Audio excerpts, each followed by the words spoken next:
今天我们来聊聊一个近来热议的预言。这个预言结合了中国、一场瘟疫、撒旦的阴谋以及神秘的光明会，听起来就像一部最疯狂的惊悚电影情节。然而，许多人相信，这可能就是我们当前现实的缩影，也是对未来的警示。这个预言来自美国的一位牧师布兰登·比格斯，他曾因据称准确预见某些重大事件而声名大噪。例如据称提前4个月梦见了川普遭遇刺杀的场景。当2024年7月，川普在宾州拉票时真的遇袭受伤，阴谋论者惊呼布兰登的梦境竟一语成谶。同时人们也注意到1995年的一副桌上卡牌游戏《光明会：新世界秩序》早已预言这一幕。卡牌上有个长相酷似川普的男子，中英文标语写着 Enough is enough， 而川普遇袭时正巧在集会上说出够了就是够了的话。这些巧合让人不寒而栗，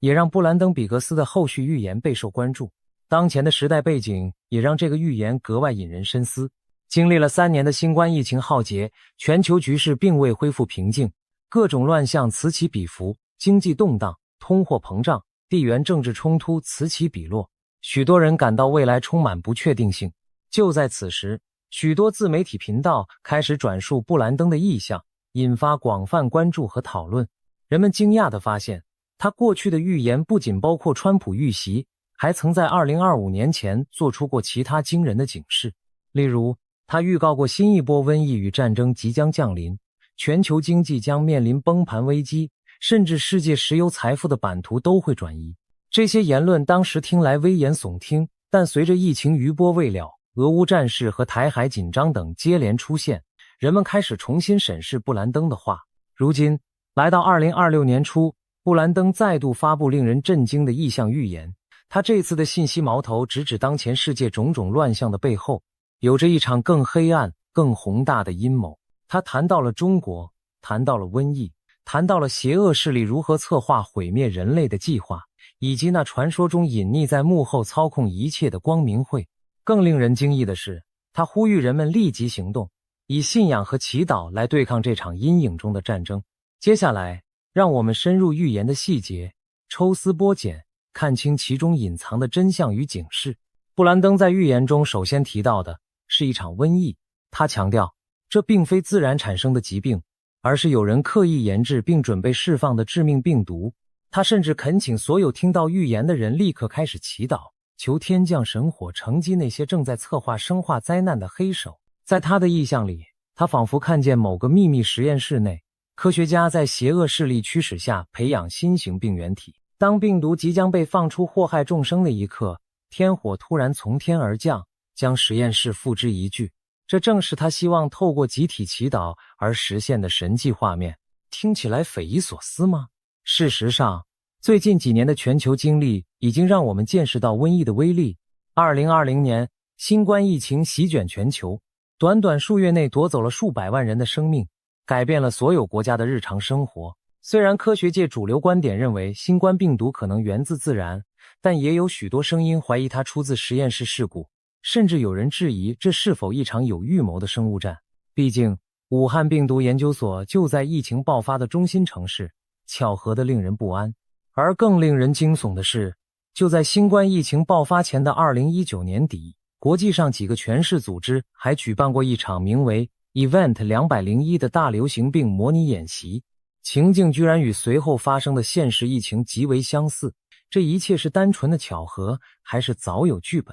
许多人开始相信，某些幕后黑手可能早已将瘟疫当作工具，用来打击敌国、控制人口，甚至重塑世界秩序。如果说新冠或许还是一次警告，那么布兰登预言中的下一场瘟疫将可能更加可怕。他暗示邪恶势力积极策划研发更高致死率、更强传染性的病毒，企图在人类尚未从上一波疫情恢复元气时再度痛下杀手。试想，一种结合伊波拉的致命和新冠的传染力的病毒，如果同时在多地爆发，人类社会将陷入何等绝境？城市可能封锁，经济停摆，医疗系统瘫痪，恐慌与混乱将胜过以往任何时刻。对那些阴谋家而言，瘟疫就是最隐蔽又有效的武器，不必发一枪一弹就能让国家内部自乱阵脚，让民众在恐惧中服从管制。更可怕的是，在数位科技高度发达的今天，集权者可以借由疫情实施更严密的监控，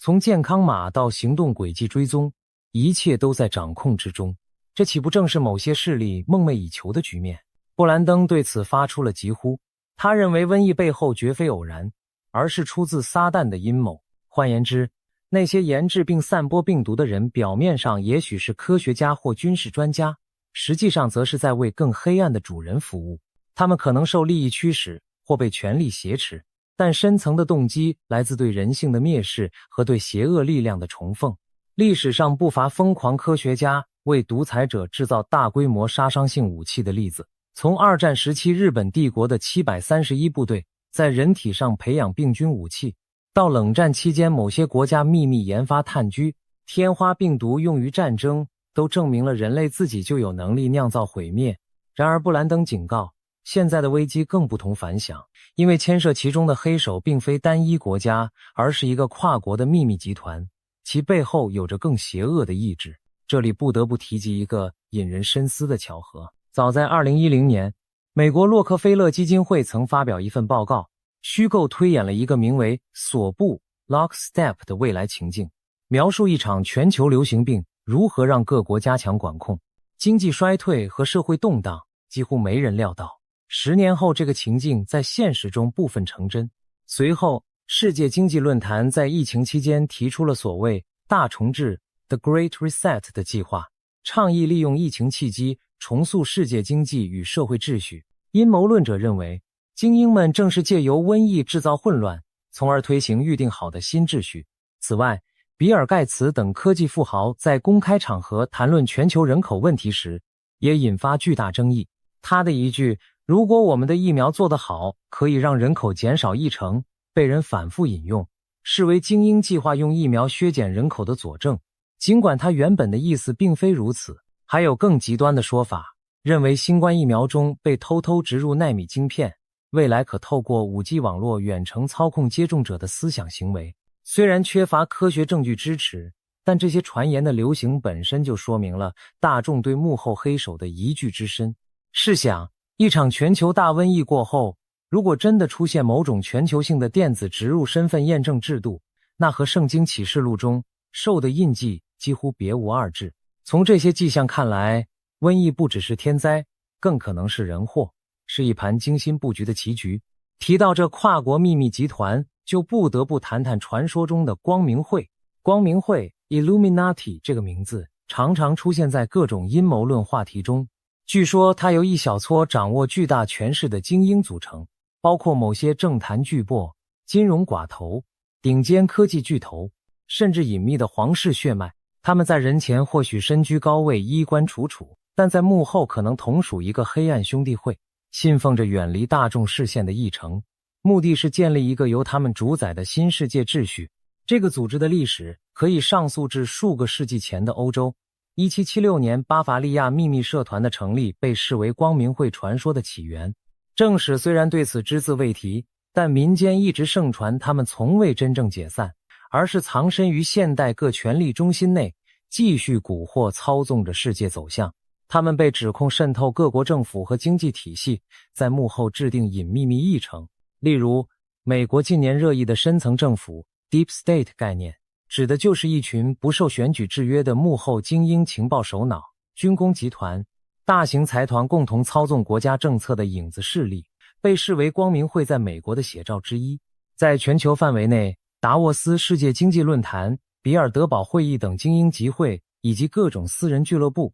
如美国的骷髅会、波西米亚俱乐部，也常被怀疑是光明会协调计划的场所。一些历史学者指出，许多重大历史转折，如法国大革命、2次世界大战甚至冷战格局的形成，背后都有国际秘密势力推波助澜的痕迹。例如罗斯、柴尔德、洛克菲勒等金融家族在战争中谋取暴利，据说他们与各国政府高层保持着超乎寻常的影响力。这些跨国家族和财团被阴谋论视为光明会的中坚，其终极目标是在经历几场大动乱后建立一个由他们掌控的全球政府。世界各国的符号和建筑中也被发现隐藏着光明会的印记。最著名的例子莫过于美国$1纸币背面的图案，一座未完成的金字塔顶端有一只权势之眼，四周的拉丁标语写着光明照临 Annuit Captis 和新世纪秩序 Novus Ordo Seclorum。许多人相信这正是光明会向全世界昭示其存在的符码。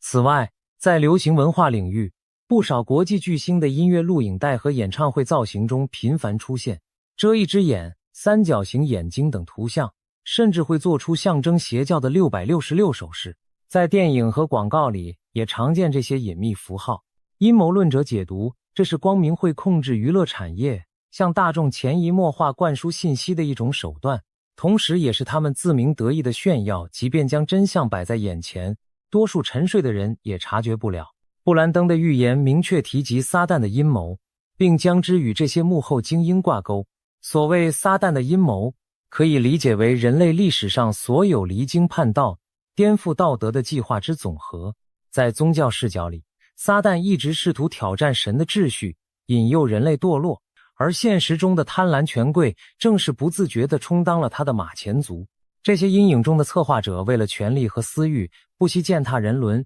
甚至进行献祭与邪恶仪式来换取黑暗力量的庇佑。有传闻指称，在某些上流社会的秘密聚会中，确实存在崇拜撒旦或进行怪异仪式的情节。他们相信这能带来超凡的力量和智慧，听上去仿佛恐怖小说。但想想中世纪巫术信仰曾深入宫廷，再想想20世纪一些极权领袖，如纳粹高层对神秘学和异教仪式的狂热，这种传闻也就不足为奇了。布兰登暗示，当今某些掌权者已经与邪灵交易，用灵魂换取科技与权势。这正是为何近年科技突飞猛进，却伴随着道德沉沦，因为推动科技的人背后站着魔鬼的推手。若说这一切仍嫌过于虚无缥缈，那么让我们看看几件真实发生的怪事。前面提到的新冠疫情，有心人发现早在25年前就被一款卡牌游戏所预言。美国游戏设计师史蒂夫·杰克逊在1995年推出了桌上游戏《光明会：新世界秩序》，其中多张卡牌场景与随后20多年间的真实事件惊人相似。例如，一张名为 Epidemic 疫情的卡牌画面上，人们戴着口罩与手套，旁边有消毒液、疫苗、成堆的尸袋，还印着 Quarantine 隔离等字样。这幅图景与2020年全球各国因新冠病毒实施封城隔离的场景如出一辙，连细节都吻合得令人毛骨悚然。再如另一张 Enough is enough 适可而止卡牌，卡面上一名金发男子怒吼着什么，背后隐约有枪口闪烁。许多人事后认出这男子与川普极为相像，似乎暗示他会遭遇枪击。而巧的是，川普遇袭当日，他在讲台上正好说出够了，适可而止。此外，卡牌中还包括恐怖袭击、核爆、人口控制、控制天气等等，每一张都对应着后来真实世界的一系列巨变。911事件、2011年日本大地震海啸，某些地区离奇的天灾人祸，如此种种都在让人怀疑，这副卡牌真的只是娱乐，还是幕后策划者洋洋自得的提前剧透？更骇人的是，减少世界人口这一目标在阴谋论圈子里被反复提及。有传言称，光明会认为地球资源有限，理想人口数量应维持在5亿左右。2010年，美国佐治亚州出现过一座名为乔治亚指南石的神秘花岗岩碑，上面刻着用8种语言写成的10条指导原则，其中第1条便是将人类维持在5亿以下，与自然永续共存。这块石碑的出资人至今不明，被认为与某秘密团体有关。诡谲的是，2022年7月，这座巨石碑突然遭人炸毁，随后被当局完全拆除，留下无数揣测。有人认为这是光明会灭迹藏踪的举措，也有人视之为正义力量对邪恶象征的宣战。无论真相如何，5亿人口论所代表的冷酷算计，正印证了阴谋者为达目的不择手段的心态。如果真有那么一天，他们成功建立起一个世界性集权政府，那会是怎样的光景？宗教预言中，这常被称为兽之国度，其首领就是启示录预言的敌基督 Antichrist。阴谋论者相信，光明会一直在为迎接这位终极独裁者铺路。当民族国家一一陷入混乱并倒下时，他们将拥立出一个表面上是救世主，实则集权的新全球领袖。届时，每个人或许都被要求在身上植入晶片或烙印、受印，才能购物生存。这与启示录的预言惊人的一致。到了那一步，人类将彻底沦为黑暗势力的奴仆，自由意志荡然无存。无论如何，光明会卡牌和诸多迹象所折射出的，正是阴谋论者对光明会的想象。世界走向动荡并非偶然，而是被一只无形之手推动着。正如布兰登所提醒的，我们现在所见的战乱、瘟疫、经济危机，可能都只是那场终极阴谋的一部分。对光明会而言，混乱往往意味着机会。当各国因灾难元气大伤，民众陷于惊恐，他们便可以更容易地集权并推行统一的秩序。试想，如果连续不断的全球性危机让人们对现有政府彻底失望甚至绝望，一个超越国界的救世主势力崛起时，人们会不会抛弃主权观念而转向服从一个世界政府？那或许正是隐秘精英们的最终目标，推倒现有的一切社会结构，然后重建一个由他们掌控的新秩序。在这个过程中，撒旦的影子无处不在，他鼓动着人类最阴暗的一面，助长那些权欲熏心者去充当毁灭旧世界的工具。布兰登预言中反复强调了一个场景，一场由人类骄傲与高科技驱动的新巴别塔事件正在加速上演，而中国正处于这座通天巨塔的中心。在圣经记载中，远古的人类曾企图建造巴别塔直达天堂，结果触怒神明，导致语言被混乱，人类被迫四散。如今，在布兰登的意象里，中共政权所领导的中国仿佛扮演着当年巴别帝国的角色，以无神论和集权为驱动，用科技和野心堆砌起一座试图触碰天际的高塔。具体而言，这新巴别塔指的是什么呢？让我们看看当今中国正在追求的种种极端计划。首先是天气操控。中国政府近年来大力投入气象改造工程，甚至公开宣布要在2025年前实现对半个国土面积大小的区域进行人工降雨。从奥运开幕式前用火箭弹驱散云雨，到在干旱地区大规模实施人工增雨，中国已经成为全球在天气战争领域野心最大的国家之一。有阴谋论者怀疑，一些极端气候事件乃至邻国遭遇的离奇灾难，可能就包含着人为干预的痕迹。如果真是如此，那试图扮演风雨之神的行为，不正是对自然法则的挑战吗？试想，一个政权若能呼风唤雨，他对人民的掌控将更趋无所不能。但同时，一旦天气武器被滥用或失控，大自然的反扑也将不堪设想。再看基因改造与超级人种。2018年，一则震惊世界的消息从中国传出，一位科学家声称成功利用基因编辑技术，让2名婴儿在胚胎时期就免除了艾滋病易感基因。这对双胞胎成为人类首批基因编辑宝宝。虽然国际舆论谴责此举违反伦理，但也凸显了中国在前沿生物技术上的大胆尝试。除了这起事件，西方情报界也多次警告，中国可能正尝试将基因改造用于军事目的，例如培育所谓超级战士。想象一下，透过基因筛选和改造，造就一批耐力更强、反应更快，甚至智力超群的士兵，这对任何政权都充满诱惑。尽管没有直接证据证明已有此类超人种诞生，但中共对生物科研的投入和对道德规范的漠视，令外界担忧未来某天会出现现实版的优生计划。这不禁让人联想到布兰登提到的那股基因傲慢，人类企图自行决定自身进化的方向，宛如在扮演创世主的角色。如果说远古巴别塔是用砖石堆砌而成，那现代的巴别塔则是由基因片段和晶片电路构筑。我们是否正看着一场新的禁忌试验正在上演？还有人工智能 AI 的集权应用。中国的监控技术和 AI 发展举世瞩目，从密布城市每个角落的摄像头、人脸识别系统，到大数据驱动的社会信用体系，中共打造出一套前所未有的数位集权模型。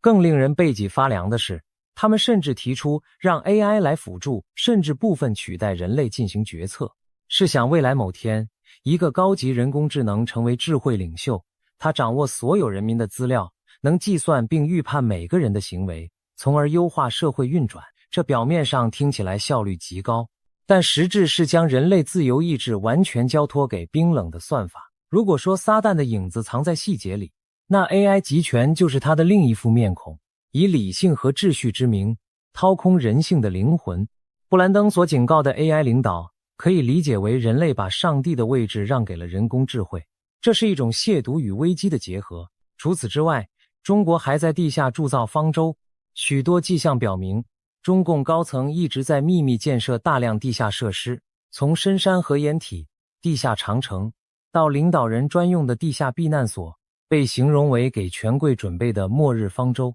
表面上看，这些工事是为了防范战争和灾难，但其规模之大，深度之深，让人怀疑他们是否在为某种预见中的世界末日做准备。这不禁让人想到布兰登预言中的场景，精英们自知玩火终将引爆灾祸，因此提前为自己预备退路，把普罗大众留在地面上承受苦难。如果说挪亚方舟是为了拯救一人，那这些地下方舟恐怕只是让罪魁祸首苟延残喘的避风港罢了。种种迹象串联起来，一幅惊心动魄的画卷浮现在眼前。中国这片古老的土地正被极权者打造成一个前所未有的实验场，在这里，自然规律被肆意改造，生命奥秘被大胆篡改，人工智慧被赋予至高权力，而统治者则躲在他们挖好的地窖里暗自窃笑。这不就是现代的巴别塔吗？当年的巴别人或许以为攀上高天即可比肩神明，如今的狂人们则妄想用科技和暴力支配整个人类乃至天地万物。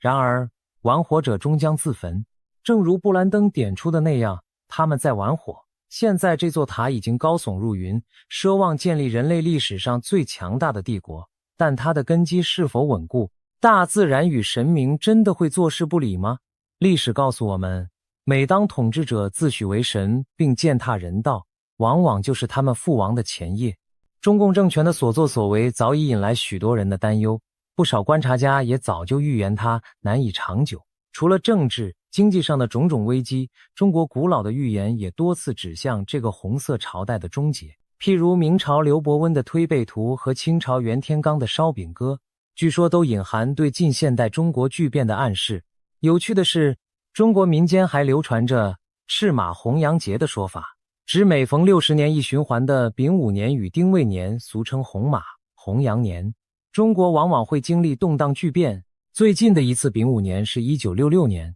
那年文化大革命爆发，掀起10年浩劫，而即将到来的2026年正好又是一个丙午年，2027年则是丁未年，这难道真是巧合吗？当前中国内外交困，天灾频仍，经济与民心都陷入低谷，仿佛一个巨人站在风雨飘摇的破塔上。实际上，当前中国正面临改革开放以来最严峻的挑战，房地产泡沫破裂，大型房企接连暴雷，地方政府债台高筑，年轻一代失业率屡创新高，经济增长陷入停滞。国际上，因着地缘野心和人权问题，中国遭遇愈发多的制裁与围堵，供应链也在外移，一连串天灾亦给中国重重一击。近年从河南特大暴雨到长江流域大干旱，再到各地反常的极端气候，无不加剧民生困苦。就在2022年底，民众甚至因不堪极端防疫风控而自发举起白纸上街抗议，表达对专制的不满，史称白纸运动。这一切迹象都表明，中共统治下的中国大厦正出现裂痕，或许用不着超自然干预，这座中国巴别塔也会在自身腐朽与人民的反抗下坍塌瓦解。布兰登的预言给出了画面，他看见那铁幕倒下了，曾经封闭严密的集权体制如同被撕裂的帐篷，里头肮脏丑陋的一切暴露在光天化日之下。而当铁幕崩塌之时，一道曙光将照射进去，这片苦难深重的土地才有重生的机会。也许在不久的将来，我们真能看到这历史性的一幕，中国人民挣脱了无形的锁链，迎来信仰自由的新时代。当然，黑暗势力不会轻易善罢甘休，一个政权倒下，阴谋家们或许会转移他处继续兴风作浪，但至少巴别塔倒塌的震撼将唤醒更多沉睡中的心灵。在中国以外的地方，光已经在闪耀。据传，布兰登还谈到，在台湾的天空将升起荣耀的旭日，一场伟大的复兴正在那里酝酿，神的恩典将复辟自由之岛，使之成为东方的新灯塔。当黑暗笼罩神州之时，另一束光却在海峡彼岸熊熊燃起，给人类留下希望的方向。从布兰登比格斯3月9日的这场预言旅程中，我们看到了瘟疫的阴影、全球阴谋的黑手，以及人类傲慢筑起的现代巴别塔。我们仿佛置身于一场末世巨变的前夜，邪恶势力在暗处布局，试图透过病毒、战争和科技牢笼来实现他们的野心。而另一方面，正义与觉醒的力量也在酝酿，准备刺破漫漫长夜的帷幕。这正是一场光明与黑暗的殊死较量，而我们每个人都处在这历史洪流之中，无法置身事外。也许有人会对这些预言和阴谋论将信将疑，毕竟现代社会习惯用科学和理性去解释一切，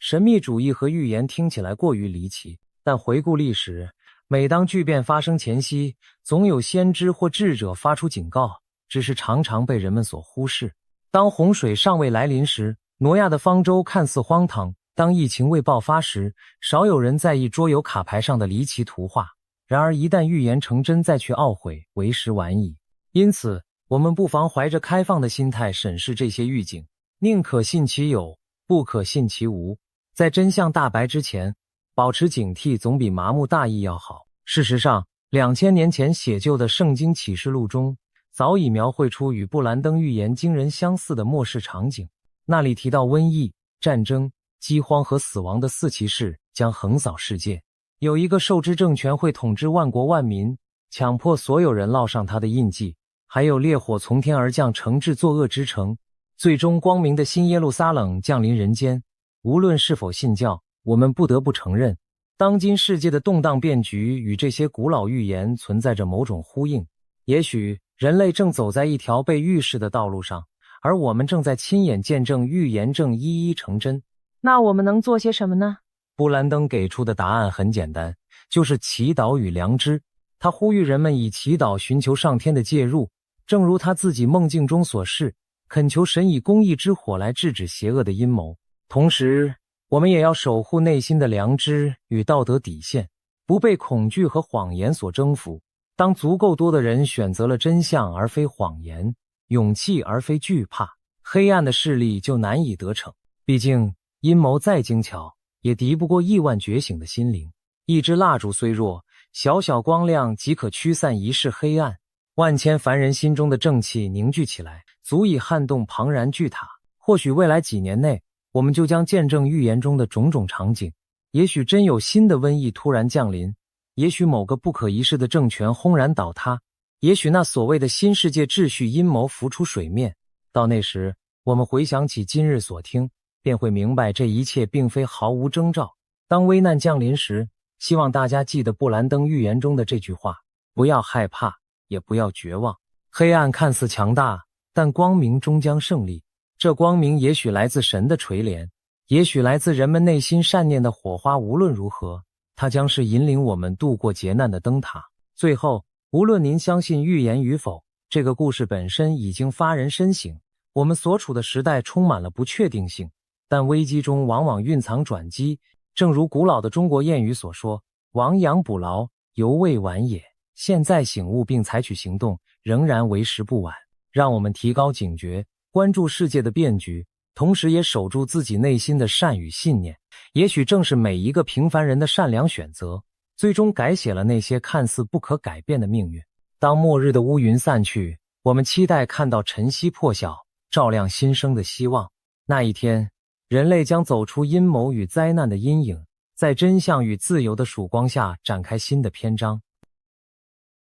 今天我们来聊聊2026年东亚可能出现的大震荡。为什么许多人都说台湾将成为全球焦点？这源自近期甚嚣尘上的一些预言。其中最引人注目的是英国预言家帕克的说法很明确，他直指台海在2026年前后会出现重大军事冲突。但令人惊讶的是，他也强调台湾最终会是安全的。2026年最新的预言讯息已经曝光，内容可谓震撼人心。难道真的如预言所言，中共政权将迎来终局？今天就让我们深入探讨这些预言与现实迹象，看看2026年的东亚究竟会发生什么大事。首先，我们需要了解台海局势为何会成为预言焦点。过去几年，台海紧张情势不断升温，各种军事动作此起彼伏。美国前印太司令戴维森早在2021年就警告，中共可能在2027年前具备犯台能力。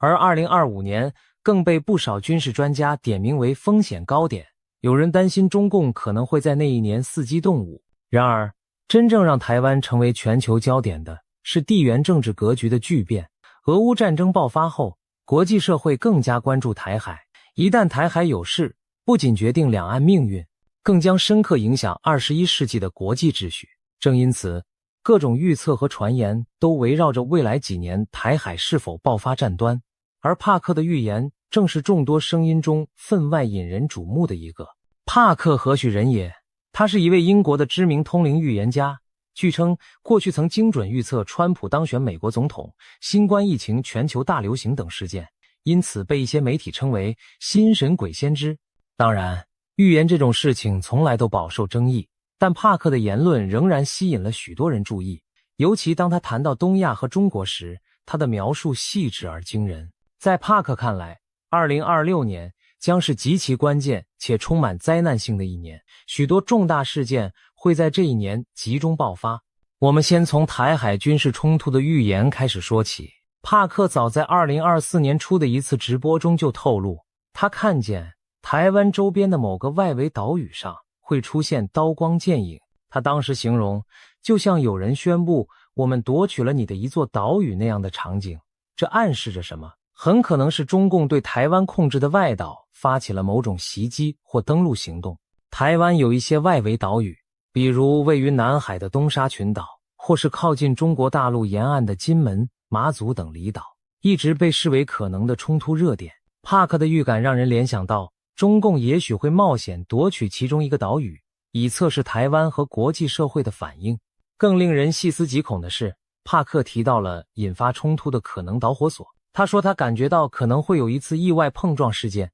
一开始或许是飞机在空中相撞，或者潜艇在海中碰撞，甚至两者都有。这种说法并非凭空乱想，因为近年来台海周边已经发生多起惊险的擦枪走火边缘事件，例如中共军机多次危险贴近美军侦察机或台湾军机，有时仅几公尺之差擦身而过。中共军舰也曾在公海上对美军舰做出高速逼近、逼迫改道的动作。每一次惊险画面曝光，都让人捏一把冷汗。一旦任何一方计算错误发生擦撞坠毁，后果难以想象。帕克正是担心，终有一次这种近距离测试会出意外。试想，如果某架战机在台湾周边领空被撞下来，或者某艘潜艇在台海擦撞沉没，相关各方会不会误判为攻击行为？届时怒火上冲之下，冲突就可能一触即发。帕克甚至将这种场景类比为第3次世界大战的导火索，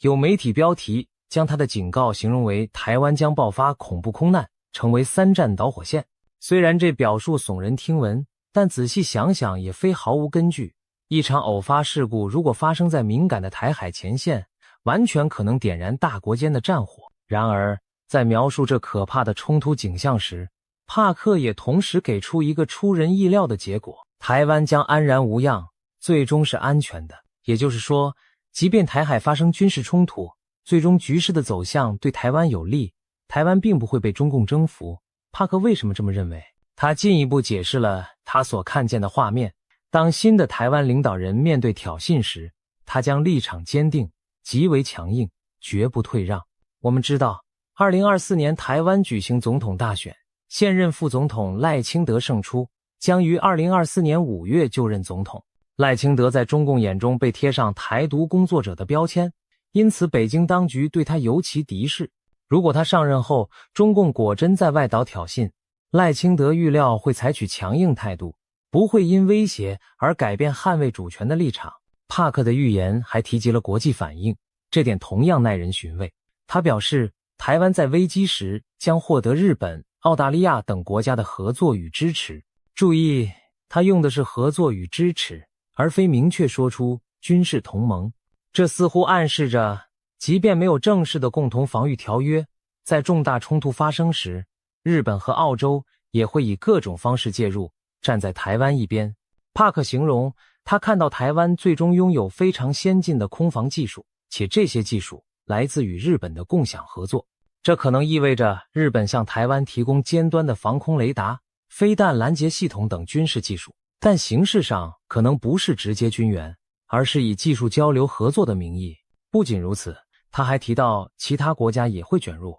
特别是澳大利亚。他看到澳洲在该地区派遣了军舰，这一幕让人仿佛置身未来的战场。美日澳等印太盟友组成防线，共同阻止中共武力改变现状。帕克甚至对时间节点也做出推测，他觉得这种局面可能会在2024年前后开始发生。当然，2024年已经过去，台海虽然风高浪急，但尚未爆发战事。如果往后推算，2025年、2026年依然是危机潜伏的高峰期。事实上，美军将领和智库也多次推演过相似情境。例如，有说法认为2025年中共可能突袭东沙岛，或者2026年在台海挑起有限冲突，以测试美国的决心。这和帕克的预言不谋而合。尤其值得注意的是帕克对国际领导力的看法。他直言，当前自由民主世界缺乏强有力的领袖，他几乎数不出几个能让人真正信任，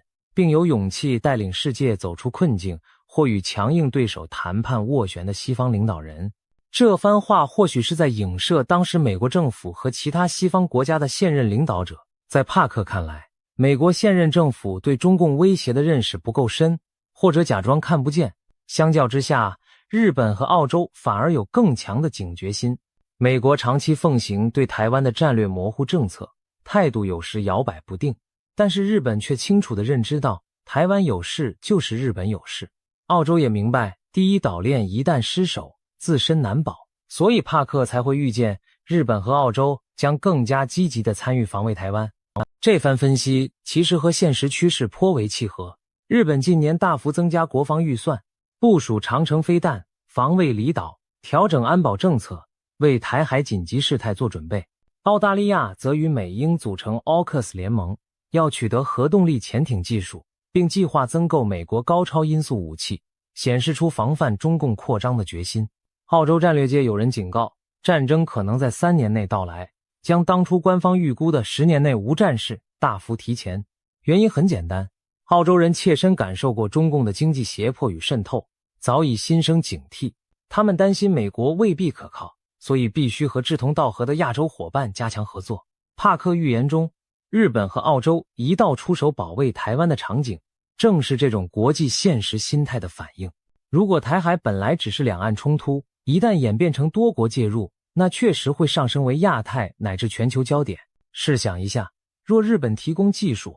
美国提供武器与情报，澳洲派出舰艇，甚至印度等国也施以援手，那么中共将面临一个庞大的国际联盟防线。这样的军事冲突不仅决定台湾存亡，也决定整个东亚力量格局的未来走向。难怪被形容为影响全球秩序的试金石。谈完军事方面，我们再看看帕克对中国内部局势的惊人预言，这部分才真正让台湾乃至全世界投以震惊的目光。帕克明确指出，他认为2026年标志着中国共产党统治的终结之时。换句话说，他看到中共政权在那一年会发生翻天覆地的变化，甚至倒台。这可是一个石破天惊的预言。要知道，中共执政70余年，其统治看似稳固，尽管近年经历经济下行、防疫风波等挑战，但任何预测中共垮台的说法依然显得大胆。然而帕克言之凿凿，并给出了他看见的多重迹象，描绘了中共可能走向末日的剧本。首先是经济问题，帕克表示，中国经济的隐患正在迅速累积，2026年恐怕会成为这些问题全面爆发、引爆危机的一年。他提到了几项关键症状，包括工人被拖欠工资，制造业和地方财政陷入困境，债券违约频传，资金冻结现象蔓延，整个金融系统开始出现裂缝，房地产市场进一步恶化，原本就摇摇欲坠的楼市泡沫终于破裂。这些听上去几乎像经济灾难片的情节，然而我们回顾现实，会发现帕克所言非虚。2023年以来，中国经济增速放缓明显，青年失业率攀升到前所未见的高位，官方甚至停止发布相关数据，以免引发恐慌。多家大型房地产开发商相继暴雷，恒大地产、碧桂园等巨头债务违约，烂尾楼问题导致许多买房者断供抗议。地方政府财政捉襟见肘，甚至传出部分地区公务员减薪、教师讨薪的消息，还有理财产品暴雷、银行挤兑等金融风险苗头，让金融系统开始出现裂痕。帕克提到的每一项经济乱象，其实都已在酝酿，只是尚未全面爆开。在他的预言中，2026年前后，这一连串经济脓疮将被揭开，中国多年累积的结构性债务和泡沫被迫曝光。当经济陷入乱局，失业潮来袭，金融风暴迸发，帕克强调，一旦中共失去对经济的掌控力，其执政合法性将动摇。这其实很好理解，中共长期以经济增长作为合法性基础，向人民宣称只有我们能带来繁荣。如果经济崩盘，老百姓饭碗不保，对执政者的不满就会直线上升。在中国那种体制下，经济不稳很容易迅速转变为社会动荡和政治危机。帕克紧接着预见，中共的政治环境也会在2026年发生巨变，他甚至用了翻天覆地一词，暗示变化之大超乎想象。他明确表示自己认为2026年就是中共终结之时。他具体提到了几个让人瞠目的细节。首先，中共常年在全球布局的影响力网络会在这一年陆续被曝光。帕克举例说，可能指的是英国方面近期揭露出多起中共渗透政界的丑闻。未来我们将看到更多跨国丑闻被揭露，涉及中共以金钱收买政治人物、渗透西方大学体系等等。他甚至提到西方社会中流行的某些觉醒运动，也就是所谓的政治正确议程，背后可能夹杂着来自中国与俄罗斯的资金在推波助澜，目的在于削弱西方社会的凝聚力。这些指控听起来像惊悚小说，但事实上西方情报和媒体近年也揭露了许多中共对外渗透的细节，包括金钱游说、文化统战、情报收集等等。帕克认为2026年前后可能会出现一次大规模的资料外泄或系统性揭露事件，公诸于世中共输出影响力的证据。当这些黑幕被撕开后，国际上对中共的态度将更趋强硬，中共多年苦心经营的全球关系网将四面漏风。而在中国国内，帕克预见的画面更是戏剧性。他说，习近平的健康和政治权威都将在2026年明显衰退，到了2027年可能已经下台，这几乎在预告习时代的终结。帕克甚至描述了一个令人震惊的细节，习近平将经历一次大型且备受争议的器官移植手术，他推测可能是肾脏移植，并暗示器官来源可能涉及死刑犯，从而引发巨大的舆论震荡。如果真有这样的事发生，其冲击可想而知。一方面，最高领导人重病需要换肾本，就足以引发权力真空的恐慌；另一方面，非法器官来源的丑闻将成为政治核弹，彻底击毁中共自诩的伪光正形象。值得一提的是，坊间确实长期有习近平健康不佳的传闻，有时他露面走路姿势异样，或久未公开现身，都引发外界猜测。如果帕克所言成真，那意味着习近平可能已无法稳坐权力宝座。更惊险的还在后头，帕克预言，同一时期，中国将有一名军方或安全系统的高层人物突然失踪，随后被宣布在诡异情况下死亡。外界将普遍猜测这是一次未遂政变的结果，也就是说，那名高官可能企图发动政变但失败，被清除。这个情节可谓高潮迭起，仿佛政坛惊悚片。然而在对照现实，我们发现中共高层内斗的迹象早已存在。2023年就发生过几桩离奇的人事事件，国防部长李尚福和外交部长秦刚先后失踪，最终被免职，期间官方没有公开交代原因，引发无数阴谋论。虽然事后当局声称涉及腐败或作风问题，但很多分析认为背后牵扯习近平整肃异己、党内权斗，因此未来1-2年会不会有更大的风波？帕克认为答案是肯定的。在他看见的画面里，党内派系撕裂，权力斗争在2026年将加剧到极致，甚至引发一场足以动摇政权的大震荡。尤其围绕习近平的病情和接班问题，党内会进行大规模的信息封锁和政治掩饰，各派暗中角力，你死我活。或许有人会铤而走险，试图抢班夺权。就在权斗暗流涌动之时，帕克还预言2026年前后，中国会发生一场带有天命崩裂意味的重大灾难。他举例说，可能是铁路与轨道交通系统发生严重坍塌事故，也可能与三峡大坝工程的结构风险有关。总之，将造成大量伤亡，被视为中国工程体系和政权执行能力的象征性转折点。这听起来令人毛骨悚然。难道会有高铁出轨坠桥、大桥断裂，或甚至震慑天下的三峡大坝溃决？我们无从确知。但三峡工程这几个字无疑刺痛许多人的神经。三峡大坝是世界上规模最大的水坝工程，也是中共的形象工程。然而自建成以来，有关其安全隐患的讨论不绝于耳，尤其近年极端天气频发，长江流域洪水接连而至，三峡每逢汛期都面临蓄水与泄洪的两难。如果帕克暗示的灾难真与三峡有关，那将是对中共统治合法性的毁灭性打击。毕竟中国传统观念里，朝代末年常有天灾映衬政权失德，所谓天怒人怨，天命不在。所以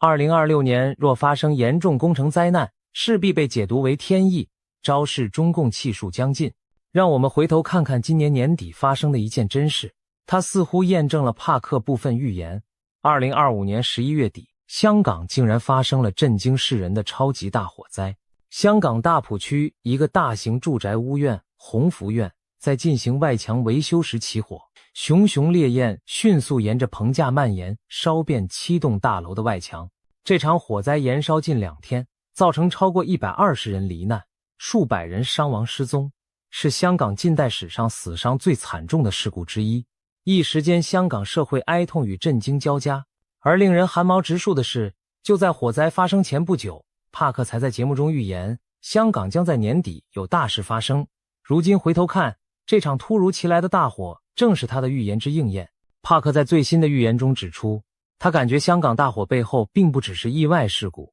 而是带着强烈政治意味的事件，会在香港社会掀起新一轮的指责与对峙。事实也许正如他所说，火灾发生后，香港舆论开始追究种种管理疏失和黑幕问题。有人质疑维修工程为何使用不阻燃的竹棚和尼龙网，是否有建筑商为了节省成本偷工减料，甚至有人直指香港官场存在官商勾结，制度失火，才酿成这场人祸。这些对政府的愤怒指责，显示香港市民心中积压的不满仍然强烈，并未因高压管制而泯灭。帕克进一步暗示，香港未来将难以平静，可能再次成为风暴的中心。他甚至说，高楼大火可能只是新一轮动荡的导火索，其背后隐藏着与台湾局势、区域政治联动的更大风暴。试想一下这样的场景，2026年前后，香港民众因事故真相问题与政府持续对峙，大陆内部经济困顿，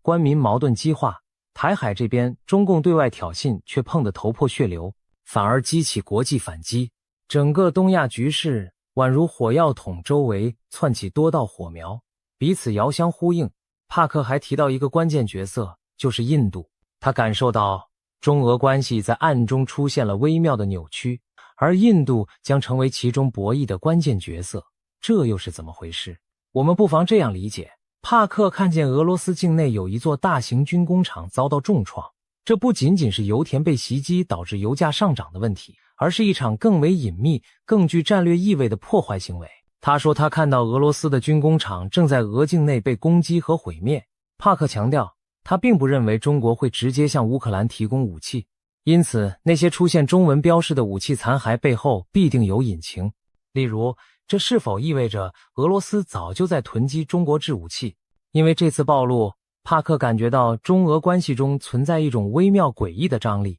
表面上两国并非公开冲突，但私底下围绕武器市场甚至地缘影响力展开了深层博弈。他看到中俄之间的关系线条正在轻微扭曲，而印度将在这场博弈中扮演要角。帕克暗示，这种裂痕目前还不会导致中俄公开决裂，但在2026年前后可能逐渐浮出水面，成为全球地缘政治格局变化的一个隐秘信号。可以想见，如果俄罗斯因战事不利开始对中国有所猜忌，而中国对援助俄罗斯又态度犹疑，那么原本稳固的中俄联盟就可能出现嫌隙。再加上印度崛起后在国际舞台上地位提升，整个大三角关系都在变化，这对东亚局势而言，无疑又增添了一层复杂性。说到这里，我们看到帕克描绘的2026年图景是何等惊心动魄。台海有惊险一战，但台湾挺住了。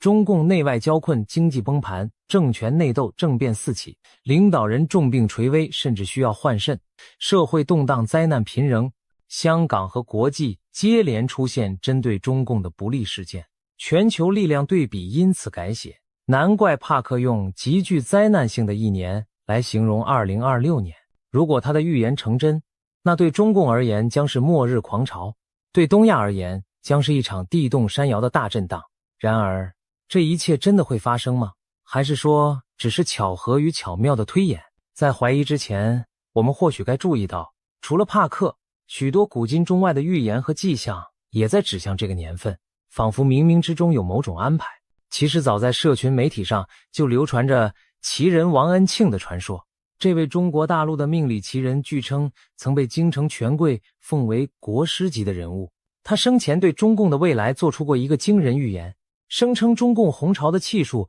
只有5位最高领导人将亡于一个丙火年。怎么解释呢？他指中共国旗上的5颗星星代表了中共5代党魁，分别是毛泽东、邓小平、江泽民、胡锦涛、习近平，没有第6颗星，因为第5代党魁就是掘墓人。习近平作为第5任中共最高领导人，将亲手把共产党送进坟墓。而下一个丙火年正是2026年，2026年是丙午年，5行属火，5为马，所以也称为赤马年。令人毛骨悚然的是，这个说法和帕克的预言时间不谋而合。2026年，中共建政77年，自1949年建政起算刚到终点。习近平此时满73岁，虚岁74岁。所谓73、84，阎王不请自己去。中国民间一直有这种说法，觉得人到了73或84岁是个生死关口。虽说这只是迷信巧合，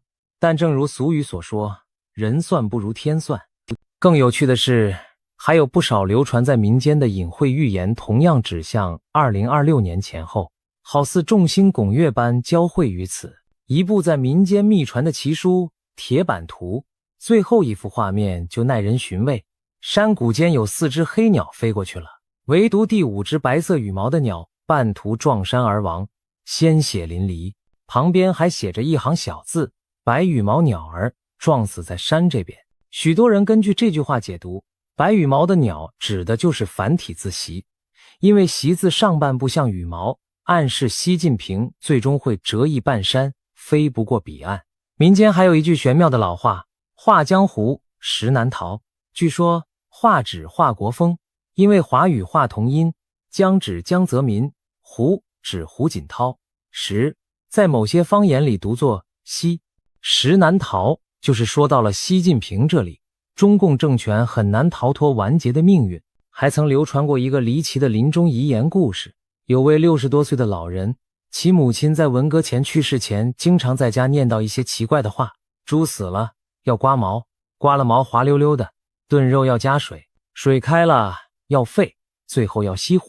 随着年龄增长，他陆续明白了这些话的意思。猪指朱德之死，刮毛指毛泽东去世，滑溜溜指华国锋下台，炖肉要加水里的炖字的读音接近邓小平的邓，水象征江泽民，沸的发音复，近似胡锦涛的胡，最后熄火则暗指习近平。整串隐喻把中共历任领导依次点到，结局便是熄火，熄的时代大火也熄灭，中共终结。另外，2002年在中国贵州平塘县长布乡发现了一块震撼世界的藏字石，那是一块天然断裂的巨石，剖面上赫然刻着中国共产党亡6个大字。据中共官方调查，这些字都是天然形成，没有任何人工雕刻的痕迹。经专家鉴定，这块藏字石距今已有约2亿7千万年历史，上天似乎早已对中共的命运下了判词，中国共产党在劫难逃。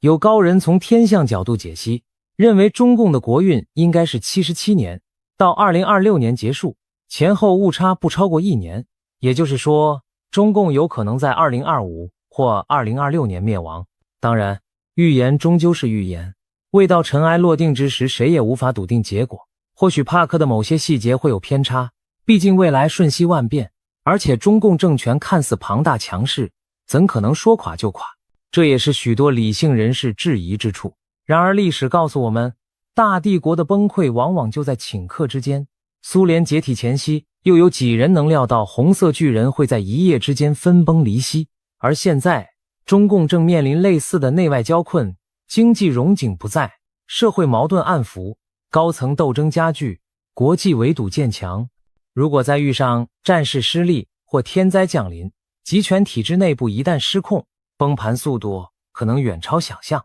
一位预言家提供的是他灵视中的图景，也许夹杂主观解读，但却给我们换了一种思考现实的角度。还有一个来自灵性领域的预言值得一提，在帕克之外，另一位名叫布兰登的预言师也谈到了中国的未来。他在节目中提到，似乎看到中国将经历一场大规模的精神复兴，宗教信仰和精神力量会从长期的压制中慢慢苏醒，由弱转强。那种罩在人们心头，不让大家有信仰，也不让大家看清真相的铁幕将被打破，人们将开始苏醒。换更直白的说法，它指的很可能是中国长期的无神论框架将被松动甚至瓦解，人心上的枷锁会被彻底解除。一对照其实不难发现，两位预言家的信息在某种程度上互相印证，大震荡之年也可能就是大复兴之年。想象一下那样的图景，2026年东亚风云突变，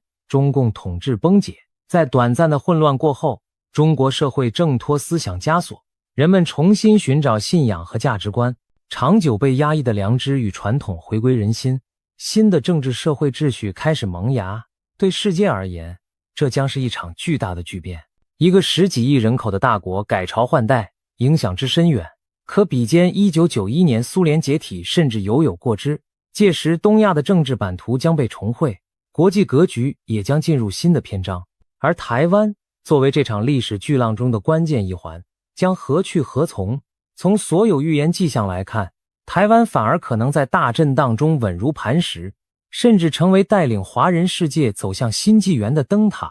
台湾多年来坚持民主与自由，经受住了外交孤立和军事威胁的考验。如果中共倒台，那些压在台湾头上的战争阴云将瞬间消散，台湾不再需要天天提心吊胆，防备飞弹与军舰的威胁。而台湾作为成功的民主范本，或许会在中国巨变后发挥更大的作用。可以想见，国际社会将更加重视台湾的战略价值，因为台湾的存在证明了华人社会完全可以在民主制度下繁荣稳定。一旦中国政权更替，台湾可能成为协助大陆重建秩序、提供经验的榜样和桥梁。当然，短期内难免有难民潮、安全外溢等挑战，但长远看，那将是两岸关系和平新生的契机。总而言之，2026年在各种预言中被赋予了浓重的一笔。东亚大震荡，台湾成全球焦点，似乎命中注定要在那一年上演。帕克的预言将信将疑，但他所描绘的脉络，其实我们已隐约看见开端。经济泡沫幻灭的征兆，政治压力锅的喷发，军事对峙的白热化，都在一步步逼近临界点。或许最终的剧情不会与预言者描述的每一细节都吻合，但如果我们静心观察时局，就能发现历史的巨轮确实在向着某个转折点滚动。当那一刻来临时，恐怕世人无不将目光投向台湾海峡，投向北京，投向整个东亚。那将是见证新旧时代交替的历史瞬间。希望届时我们都能平安度过乱局，迎接一个更和平、更自由的新时代。正如古人所云，沉舟侧畔千帆过，病树前头万木春。或许2026年的惊涛骇浪之后，东亚会迎来转机，迎来令人欣慰的春天。到底预言是否灵验，最终还是要由历史给出答案。而身为这个时代的亲历者，我们所能做的就是保持清醒，审慎以对，既不盲信危言，也不掉以轻心。当风暴真的来临时，唯有坚守普世价值和人性良知，才能让我们在巨变中立于不败之地。让我们拭目以待，迎接2026年可能到来的巨大考验与契机。今天我们来聊聊2026年可能发生的那些惊世预言。这些预言来自一位被誉为国际灵媒的女士，名叫朱迪，常年活跃于洛杉矶，拥有通灵和占星背景。她的直觉异常敏锐，累积了25年超自然领域的经验，许多知名人士都是她的客户。近年来，由于一系列惊人的预测成真，朱迪声名大噪。比方说，早在2022年之前，朱迪就预言了俄罗斯会发动战争，结果2022年俄军果然入侵乌克兰，验证了他的先见。朱迪还提前预见了英国女王的离世，当年9月，英女王果然驾崩。此外，他成功预测美国前总统川普将在2024年卷土重来竞选总统。随后川普的确宣布参选，他甚至指出中国最高领导人习近平会在中共20大上顺利连任，这也如期发生。随着一桩桩大事被他言中，朱棣获得了神准通灵师的美誉。如今时针指向即将到来的2026年，朱棣最新发布的一系列预言更是让人瞠目结舌。他认为2026年将是充满巨变和震荡的一年，世界格局可能出现大洗牌。在这份惊人的预言清单中，既有牵动亚太安全的台海局势走向，也有中国领导人习近平的最终命运，还出现了世界大国领袖遭遇暗杀的震撼场景，整个世界秩序可能因此重新排列组合，更有一长串自然灾难和异象将接踵而至。接下来我们就深入探讨朱棣对2026年的这些主要预言，看看其中隐含了哪些令人不寒而栗又发人深省的讯息。首先，让我们从亚太焦点，也就是台海局势谈起。朱棣在预言中指出，2026年的台湾海峡局势虽然依然紧张，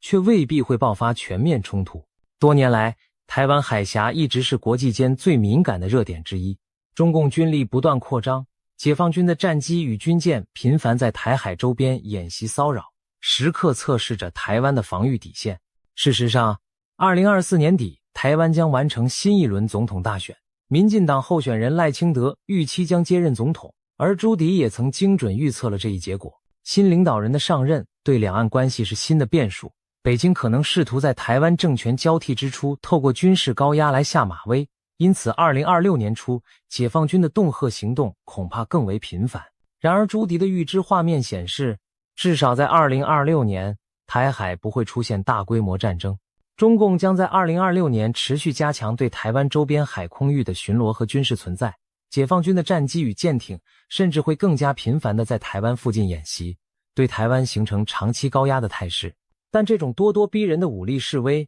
最终将点到为止，并未跨越真正开战的红线，让人不禁联想到1996年的台海飞弹危机。当年解放军以飞弹试射恫吓台湾，但在美国2艘航空母舰巡弋介入后，中共适可而止。朱棣的预言似乎暗示2026年的紧张局势将重演类似剧本，中国展示武力但收敛于临界点，美国则以强硬表态维持现状。尤其在朱棣的画面中，美国的动向对局势走向举足轻重。他预见一个特殊的背景，即2026年美国将由川普重新执政，这意味着美国对中国的态度会强硬但务实。川普政府划下清晰红线，不允许北京武力侵犯台湾，甚至传出川普本人可能在2026年4月访问中国，与习近平会面，期间双方达成某种默契或协议，使得北京在川普任内不至于对台动武。朱棣认为，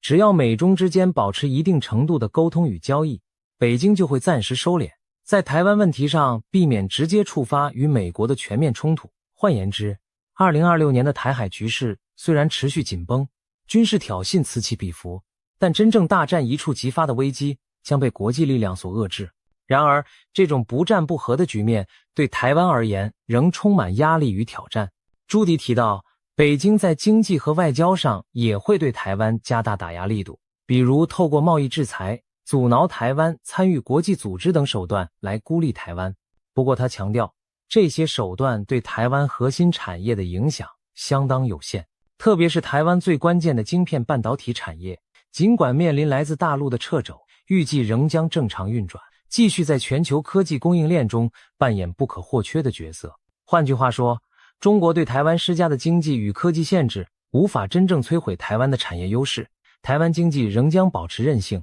面对高压威胁，台湾民众也展现出坚定不屈的意志。政府积极强化防务部署，争取更多先进武器，同时全社会提高警觉，频繁演练各种防空、防灾措施，以备不时之需。可以说，台湾将在风雨飘摇中锻炼出更强的生存能力，继续在夹缝中坚毅前行。值得注意的是，朱迪在预言台海局势时，还透露了一桩令人匪夷所思的神秘现象。他表示，2026年，人类可能会目睹海洋深处出现一系列诡异的绿色光体，就好似一支潜伏于深海的绿光舰队在暗潮下穿梭。这些绿光物体并非任何常规船只或自然现象，被视为某种不明物体，极可能与外星智慧的活动有关。更惊人的是，他警告这些海底的绿色光点，未来恐会对美国的国家安全构成威胁。试想，在紧张对峙的台海周边海域，除了人类的军舰潜艇之外，若还潜伏着未知势力的神秘舰队，将会给台海局势平添多么扑朔迷离的变数。如此场景，恐怕连美国太空总署、NASA 等权威机构目前都讳莫如深，不敢轻易公开谈论。但朱棣的预言已经抛出了一个引人深思的问题：难道在台海波涛之下，还隐藏着我们未解的秘密？谈完台海，我们再把目光转向北京的中南海。朱迪的预言清单中，一项引人注目的内容，就是中国最高领导人习近平在2026年前后的命运走向。在现实中，习近平自2012年接掌中国以来，打破了中共领导人任期和年龄方面的惯例。他废除了国家主席的任期限制，并在2022年成功连任第3个任期，一路集权至今，成为中国执政时间超过10年的强势领袖。然而，习近平会一直掌权下去吗？朱棣给出了他的答案。根据预言，习近平可能会在未来2年内逐步退出最高权力的位置。朱棣具体提到，中共第21次党代会将于2027年召开，届时习近平将年满74岁，已经超过党内7上8下的非正式规矩，意指中共高官年逾70岁需退位，这形成了一道隐形的年龄门槛。朱棣预见习近平和另一名中共要员蔡奇很可能会在21大之前选择退居2线或者转换职务，把权杖交给新一代领导人。也就是说，到2026年接近尾声时，习近平的政治生涯或许已进入倒计时阶段。那么谁可能接班呢？预言中浮现了一个名字，就是尹洪。尹洪现任地方大员，曾主政上海市委，被视为习近平信任的中生代之一。在朱棣的远见里，尹洪有望在未来跃升为中共最高领袖的人选之一。此外，一个备受关注的名字也出现在朱棣的预言中，这个名字就是胡海峰。胡海峰是前国家主席胡锦涛之子，目前担任地方官职。朱棣暗示，胡海峰将来有可能获得更高的政治地位，成为中共权力舞台上一支不可忽视的力量。如果这些预言成真，中共内部将上演一场新老权力的交接，延续10多年的习近平时代也将告一段落。要知道，习近平在位期间大力反腐，清洗政敌，修改宪法集权，确立了他在体制内的绝对核心地位，如今却可能因年龄和内斗压力不得不放权。这个转折本身就极具戏剧性。朱棣进一步指出，在通往权力交接的过程中，习近平可能会遭遇健康和内部压力的双重问题。他的预见显示，2026年前后，习近平因中共内部权力斗争和沉重的执政压力，身心状况会出现一些警讯。他今年频繁更换亲信官员，例如近来外长和国防部长接连突然遭免职，引发外界揣测党内暗流涌动。朱棣认为，2026年左右，习近平可能不得不将更多日常工作授权给亲信去处理，他本人出席公开活动和高层会议的频率将降低，更倾向透过书面指示遥控政务。这或许是他在高层博弈加剧情况下的一种折中保全方式，暂时隐身幕后，减少露面，以避免成为矛盾焦点，同时保全自身。事实上，2022年中共20大前后，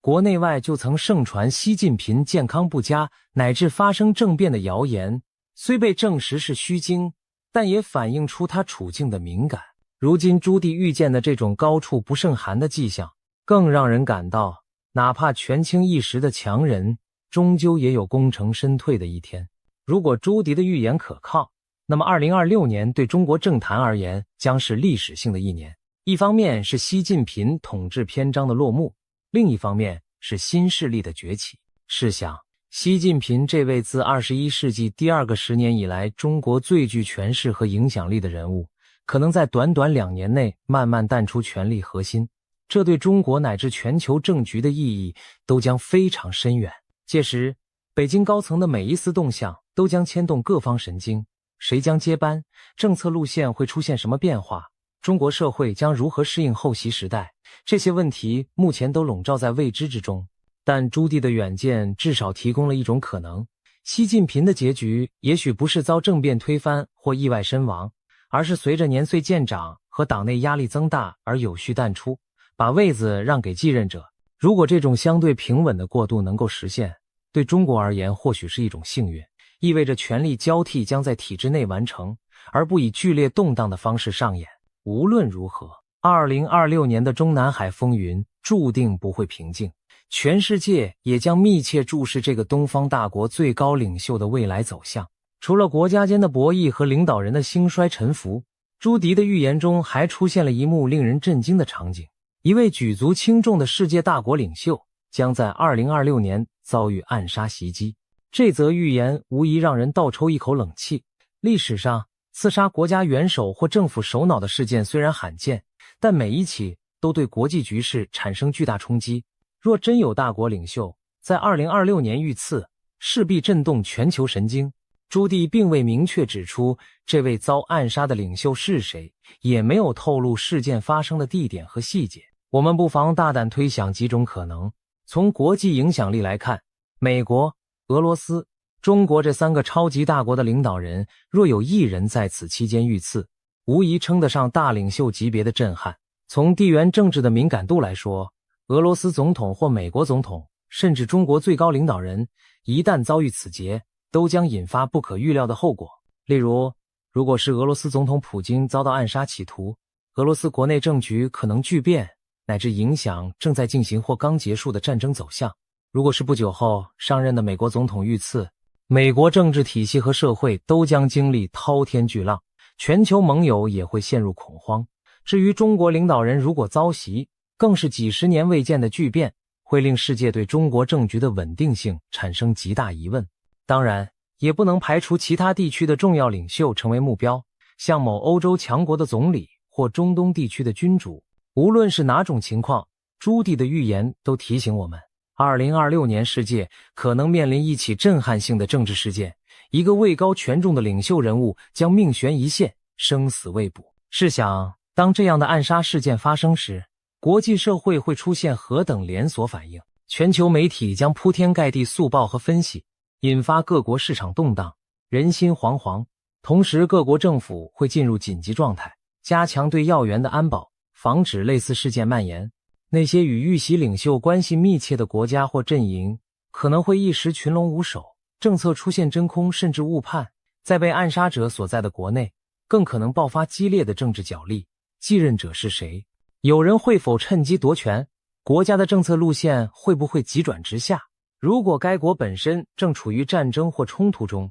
领袖遇袭更可能导致局势失控，比如军方强硬派可能发起报复性的极端行动。朱棣的预言让我们回想起1991年的一幕，当时苏联国防部长等强硬派发动政变，软禁了总统戈巴契夫，引发莫斯科紧张对峙。而在苏联解体前夕，时任俄罗斯总统的叶利钦甚至担心自己会遭暗杀，以致随身携带手枪防身。这些历史片段提醒我们，当一国最高领导人面临生死危机时，往往是整个国家甚至世界局势最动荡凶险的时刻。2026年若真如朱棣所示，上演这样惊心动魄的一幕，世界将重现现代史上罕见的巨变时刻。顺便一提，近年来小国也发生过此类剧情。2021年，海地总统莫伊兹在官邸遇刺身亡，导致国家陷入长期混乱。可见，哪怕是中小国家的领导人被暗杀，都足以造成巨大动荡，更何况是超级强权的首脑。有人或许认为这预言过于惊悚，不太可能成真。但别忘了，朱棣在此前的预测中曾准确指出2025年会出现对川普总统的人身威胁，而2025年初，川普在一次竞选活动中的确曾遇到安全警报，可见他并非凭空危言耸听。尽管我们无法确知细节，但朱棣的远见等于给世界提了个醒，明年的国际舞台上不仅会有宏大的地缘政治较量，也可能上演惊险的个人命运戏码，一颗子弹或一场爆炸就可能改写历史进程。在这充满不确定性的预言背后，人们也许会更深刻地体会到和平与安全的脆弱，哪怕站在权力巅峰的领袖，他的生命也可能瞬息之间受到威胁。2026年，我们或将见证一次现代史罕见的巨变，一位世界强权的领袖命悬一线，其后续影响将如多米诺骨牌般波及全球。当一位大国领袖遇刺，东方强人即将交棒之际，朱棣预言的2026年还隐含着更宏观的变局，世界秩序将面临一次大洗牌。这场大洗牌涉及国际权力格局和盟友关系的重大重组，以及几场决定未来走向的地缘政治事件。2026年被他形容为一个历史转折点，人类社会可能要重置某些旧有的秩序和规则。首先，在美国及其主导的西方阵营这一边，朱棣的预见极具戏剧性。他认为唐纳德·川普将再次担任美国总统，并在国内外推动一系列颠覆既有政策的举措。预言中，川普展现出强势的领导风格，他上任后迅速整合了共和党，在国会推动政府改革，也频繁举办造势集会以巩固基本盘。同时，他对内专注提振美国经济和军事实力，例如大力发展人工智慧技术，重振制造业和能源产业，扩张国防开支等，全面提升美国的实力。对外方面，川普则挥舞起他擅长的交易艺术，在全球各地奔走，试图重建美国的全球影响力，扮演交易式外交的仲裁者角色，而不再只是依靠传统盟友架构来维持霸权。尤其值得关注的是，朱棣预期川普在2026年将促成几件关键的国际大事，一是为俄乌战争带来外交解决方案。朱棣预见，美国在川普主导下可能出面斡旋俄罗斯与乌克兰达成某种和解，例如冻结战线、俄军部分撤出占领区等，终结这场拖累欧洲的流血冲突，为自2022年以来的这场战争画下句点。如果成真，这将是欧洲近年最大的转折点之一。战火平息后，乌克兰将加速融入欧洲体系，甚至朝加入欧盟的方向迈进，而俄罗斯也不得不收缩拳头，调整战略。二是中东局势的重大重组。预言提到，以色列总理内塔尼亚胡可能因国内对其交换人质的不满而提前在2026年6月举行选举，但由于缺乏有力的反对派，他预计仍将胜出再任总理。此外，更大的消息是，川普政府可能在背后推动以巴双方走向和谈，给长期动荡的加萨地带带来重建的曙光。如果巴勒斯坦自治政府领导人阿巴斯因年迈卸任，预言称其副手侯赛因·谢赫将暂代领袖，直到举行新选举，这暗示巴勒斯坦政坛也将出现权力过渡。同时，叙利亚由伊朗撑腰的阿萨德政权可能倒台，改变中东的力量版图。美国将强化与土耳其、沙乌地、阿拉伯、卡达、阿联酋等国的联系，以巩固中东的新格局。可以想见，如果美国真能主导结束一场欧洲战争并重塑中东和平，那么其全球领导地位将大为提升，世界秩序也会随之重新排列组合。其次，在欧亚其他地区，洗牌的迹象也处处浮现。东亚方面，日本可能迎来历史性变革。朱棣预言日本将出现首位女性首相高市早苗。一旦高市早苗上台，预期日本内政外交都会明显向右转，更加强硬地捍卫国家利益，包括放宽武器出口限制、扩充军备以及加强情报网络建设。日本的这一转向将使其在亚太格局中扮演更积极且独立的角色，也势必影响未来中日关系和美日同盟走向。再看英国，伦敦政坛也在酝酿变局。预言暗示，脱欧派旗手奈吉尔·法拉吉将成为下一任首相的有力竞争者。如果法拉吉真的入主唐宁街10号，英国的政治光谱将明显右移，对欧盟的态度可能更加强硬或另辟蹊径，与美国的关系则可能更加紧密。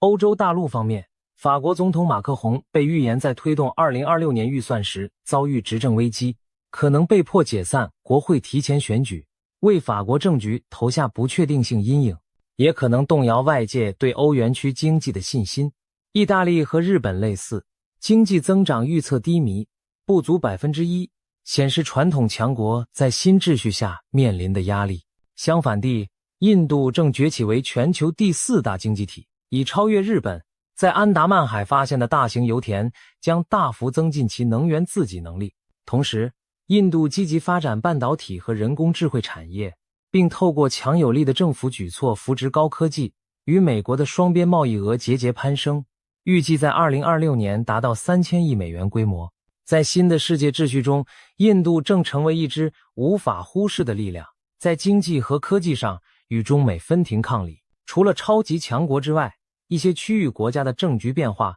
同样折射出世界秩序洗牌的趋势。比如中东的沙烏地阿拉伯正完成庞大的产业计划，如朱拜尔工业城第2期工程，继续朝区域强权地位迈进。巴基斯坦则重新加强与美国的关系，试图凭借自身的石油和矿产储备，在中东扮演更重要的稳定角色。东南亚方面，泰国将推出新的永续生态旅游法规，越南也计划出台环境保护法令，以在全球价值观新潮流中站稳脚跟。新加坡将开设最大的综合门诊和科学中心，并在年末完成连接马来西亚柔佛的捷运线，继续巩固区域创新枢纽的地位。这些种种发展显示，各国都在为适应新的国际环境而调整策略。值得一提的是，朱迪的预言中有几个国家被视为2026年最安全稳定的世外桃源，包括加拿大、阿联酋、澳大利亚、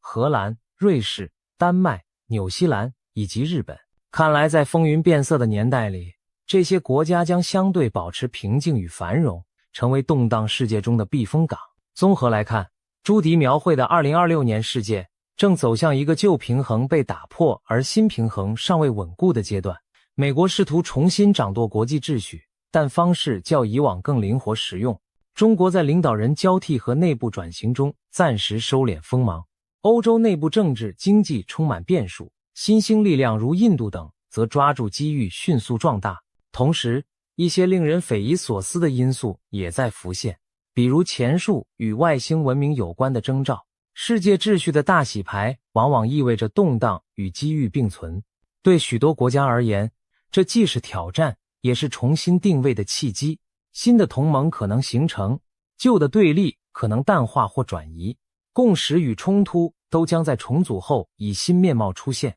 大体而言，朱棣眼中的2026年世界轮廓大致如下：美俄握手言和，中东重归稳定，中美重新谈判，欧亚权力消长，新势力崛起。许多情节磅礴存在于昨日还令人难以置信的剧本里，然而一旦预言成真，无数普通人的生活将被改写。对于身处这场巨变中的我们而言，也许要等到亲历其境，才真正理解这场秩序洗牌的意义和代价。每一代人或许都会见证一次世界的改组，而2026年或许正是我们这一代的分水岭。如果说上述政治预言已经够让人心惊，那么朱迪对2026年的灾难清单更是让人不寒而栗。他的远见中，2026年地球将遭遇一连串极端天灾与异象，考验人类社会的韧性。我们不妨按类别逐一梳理这份灾难清单。首先是来自太阳的威胁。朱迪预警2026年太阳活动将异常活跃，强烈的太阳风暴可能袭击地球，引发地磁扰动。届时，全球通讯系统会因太阳风暴而大范围故障，多个国家可能出现网络中断、卫星讯号丧失的情况，一些电力和导航系统也会受到影响，进而危及交通和工业运行。人们或许将首次真切感受到，我们高度依赖的科技文明在宇宙力量面前是多么脆弱。当网络和卫星导航突然失灵时，城市可能陷入混乱。这绝非危言耸听。在朱迪的预言里，太阳的怒火提醒着整个地球村，我们头顶的那颗恒星既赐予生命，也能带来灾难。人类在太空天气面前依然缺乏足够的防范能力。接下来，大气异常将引发极端天候。预言显示， 2026年的冬季气候反常，全球多地将出现剧烈的寒潮和热浪交替。北美洲北部、中西部地区将遭遇远超往年的严寒，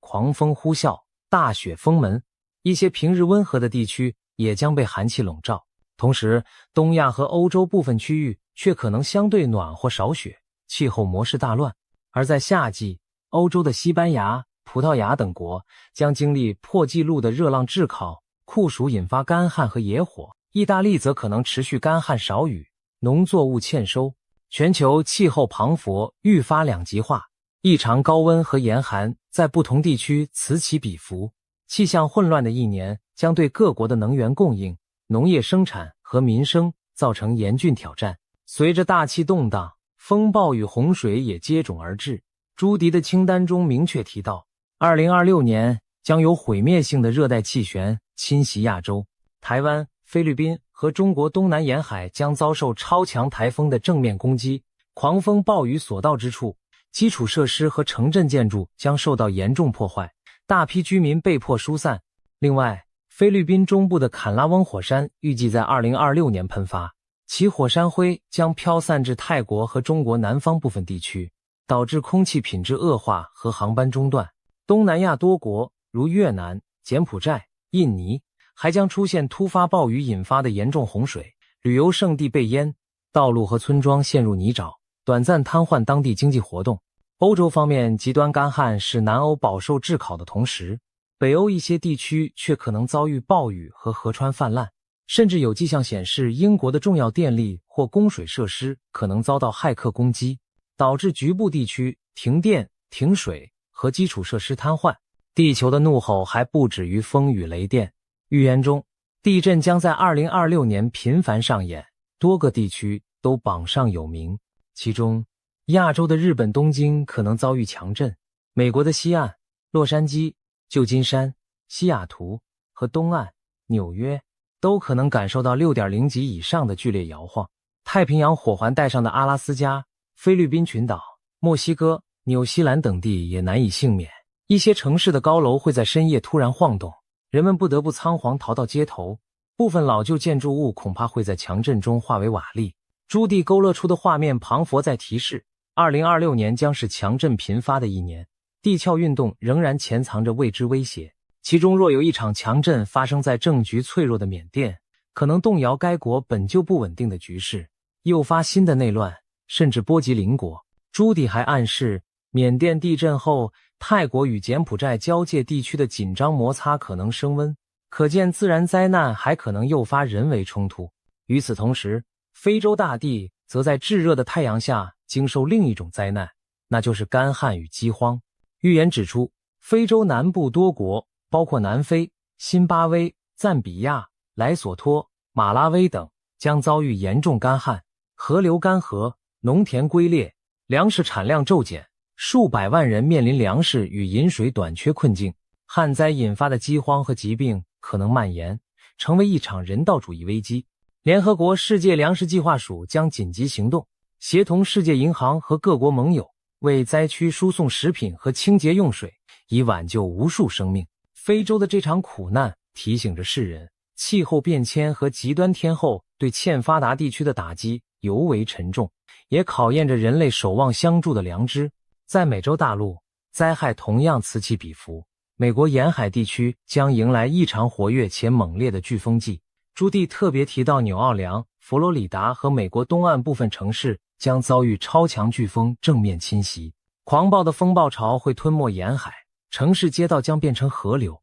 电力通讯中断，大批民众被迫逃离家园。而令人意外的是，一向少受飓风影响的美国西岸加州，今年也可能经历残余飓风或热带风暴带来的强风豪雨。与此同时，加州、加拿大西部、澳洲等地则进入更加严重的野火季。夏秋时节，干燥的植被在闪电或人为因素下被点燃，火蛇吞噬大片森林和社区，浓烟遮天蔽日，空气中弥漫刺鼻的焦味。消防员日以继夜地奋战，但长期干旱令野火一发不可收拾。这些景象几乎成了近年的常态，2026年恐怕也难以幸免。同时，热带气旋和季风雨还将导致全球多地发生洪水泛滥，日本、菲律宾、加勒比海诸国、墨西哥都被预言在洪灾名单上。从亚洲到美洲，无数城镇居民不得不为躲避洪水而举家迁移，国际救援队也将马不停蹄地驰援各处灾区。当我们在尘世间疲于应对这些天灾时，人类或许更渴望抬头仰望星空，寻找答案。然而正当人们仰望天空，朱棣预言了另一桩令人毛骨悚然的异象。在干燥荒凉的沙漠地带，将有人声称目击到不明飞行物的出没。那些神秘的飞行器忽然现身夜空，散发奇异的光芒，在寂静的沙海上空盘旋片刻，又倏然消失无踪。有人将之解读为外星文明在观察人类庞佛科幻电影的桥段真实上演。当全世界忙于应对地缘政治和自然灾难时，外太空的未知力量似乎也在以自己的方式宣示存在。种种迹象显示，2026年注定是不平凡的一年。从太阳到地球，再到天空彼端的神秘访客，多重挑战汇聚而来，人类将在炼狱般的考验中寻求生路。朱棣列出的灾难清单让我们深刻体认到，大自然与未知力量的威力远远超出人类的掌控范围。在高楼林立、科技昌明的21世纪，人类往往自信可以驾驭环境、预测未来，但一连串的飓风、地震、火山和来自天际的风暴就足以轻易颠覆这种信念。如果2026年的景象真如预言所述，我们唯有加强全球合作，共同提升防灾减灾能力，同时对天地心存敬畏。唯有尊重大自然的规律，谦卑审慎的发展，我们才能在灾难频仍的未来求得生存与延续。回顾朱棣对2026年的整体预言，我们彷佛看到一幅充满戏剧性和矛盾交织的未来图景。国际政治上，大国角力与罕见事件并存，科技进步与伦理挑战相伴，自然界中灾害频仍又奇事丛生，给人类社会带来重重考验。这些预言有的耸动惊人，有的发人深省。我们不禁要问，假如这一切真的发生，我们准备好了吗？也许有人对这些超前的预知持半信半疑态度，但历史告诉我们，许多改变世界的时刻往往在发生前都很少有人预料到。朱棣的天赋让他在混沌中瞥见未来的一角，虽然未来始终充满变数，但他的远见给我们提供了一种独特视角，把可能发生的危机与转机预先展现在我们眼前。他提出这些警示，并非让人陷入恐惧绝望，而是提醒世人保持警觉和思考。如果2026年真如朱棣所言，是一个破旧立新的历史关口，那么身处其中的我们或许也该重新审视什么才是真正重要的。当政权更迭、秩序洗牌时，我们能否从历史的兴衰中汲取教训，避免重蹈覆辙？当天灾人祸接踵而至时，我们能否团结合作，以人性的光辉战胜困难？朱棣预言中的一个细节耐人寻味，他说2026年将带有一种精神性的震动，世界各地的人们会开始反思什么才是真正重要的，古老智慧将重新回到人们的文化、政治生活中，大众重新学习如何用爱与智慧连结彼此，共度难关。也许在至暗时刻，我们反而能找回久违的同理心和精神价值，为破碎的世界带来一丝疗愈与希望。当然，预言毕竟只是预言，未来尚未发生，一切仍有转圜余地。或许正因有人提前看到了危机，我们才有机会提早防范并加以改变，让未来朝更好的方向发展。朱棣这位国际灵媒，用他震撼人心的预言为我们敲响了警钟，同时也提供了一线希望的曙光。对于即将到来的2026年，我们所能做的，也许就是怀着敬畏与勇气，脚踏实地走好每一步路。因为无论预言如何描述，真正决定未来走向的，最终还是我们人类自己。让我们怀着谨慎而积极的心态，迎接2026年的到来吧。即便前路险峻，人类文明仍在继续进步。届时，全球将共同举办史上首次由美国、加拿大和墨西哥合办的世界杯足球赛。体育盛宴或许能在动荡中凝聚人心。美国太空总署预计在该年创造历史，送首位女性航天员登上月球，重新点燃人类探索太空的热忱。科技和医疗领域也传来捷报，科学家将利用 3D 列印技术帮助瘫痪患者重新站起，人工智慧辅助诊疗，让疑难杂症更快获得准确诊断。即便风雨欲来，人类并非束手无策，在许多方面我们依然勇敢前行。或许风暴无可避免，但当乱云飞渡之际，我们仍可以选择守护希望，在巨变中寻找成长，在灾难中磨砺智慧。愿朱迪的预言能为我们点亮一盏警示的明灯，使我们在面对未知未来时更懂得团结、自省与珍惜。2026年会否成为人类历史上刻骨铭心的一章？只有时间能回答，而我们要做的就是珍惜当下，放眼未来，为任何可能的风浪做好准备。中国即将出现新的领袖，中东局势紧绷，仿佛每一战争一触即发。著名先知早在10年前就预言另一个斯诺登级的告密者即将现身，将揭露举世震惊的丑闻。高科技狂人埃隆·马斯克居然自称是外星人，而美国现任副总统万斯则因言行反复与态度傲慢，被许多人批评为双面人。这些看似荒诞离奇的事件与预言，在我们眼前交织出一幅扑朔迷离的图景。今天我们就来深入探讨这些话题背后的故事与真相，一起看看这些惊人讯息如何在这个动荡的时代交相辉映。首先登场的是美国奥克拉荷马州一位自称获得神启示的牧师，名叫布兰登·比格斯。这位牧师原本默默无闻，却因为一次惊人的预言而声名大噪。2024年3月，他在网络上公开声称自己在异象中看到前美国总统川普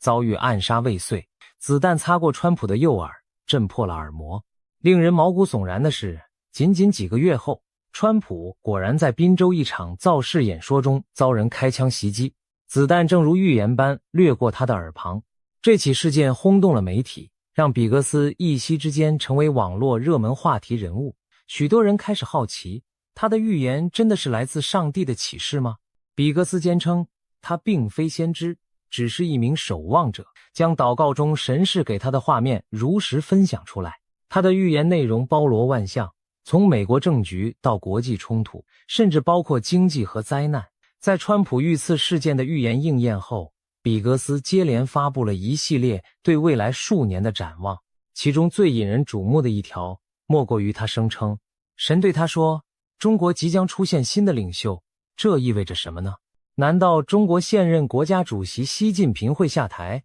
或者中国将发生权力更迭吗？要知道，习近平自上任以来，稳固了个人权利，甚至修改宪法，开启了第3任期。在外界看来，他的权威空前强大，要在短期内出现新领导人似乎并不容易。然而，比格斯却笃定地暗示，习近平的统治时日可能正在倒数。有传言指出，习近平最近几年健康亮红灯，例如2024年曾盛传他中风一度失去对局势的控制。虽然这类传闻无从证实，但中国政坛内部的不稳迹象却真切存在。高层将领接连神秘消失或被拔除，军中出现大规模清洗。一些观察家认为，这反映出习对潜在政变的恐惧。值得一提的是，不仅西方的比格斯提出此类预兆，一些东亚传统预言和民间术数也释放出相似讯号。中国古老的预言奇书《推背图》据说在第46象影射一位手握弓箭的军中人物会对帝王构成威胁。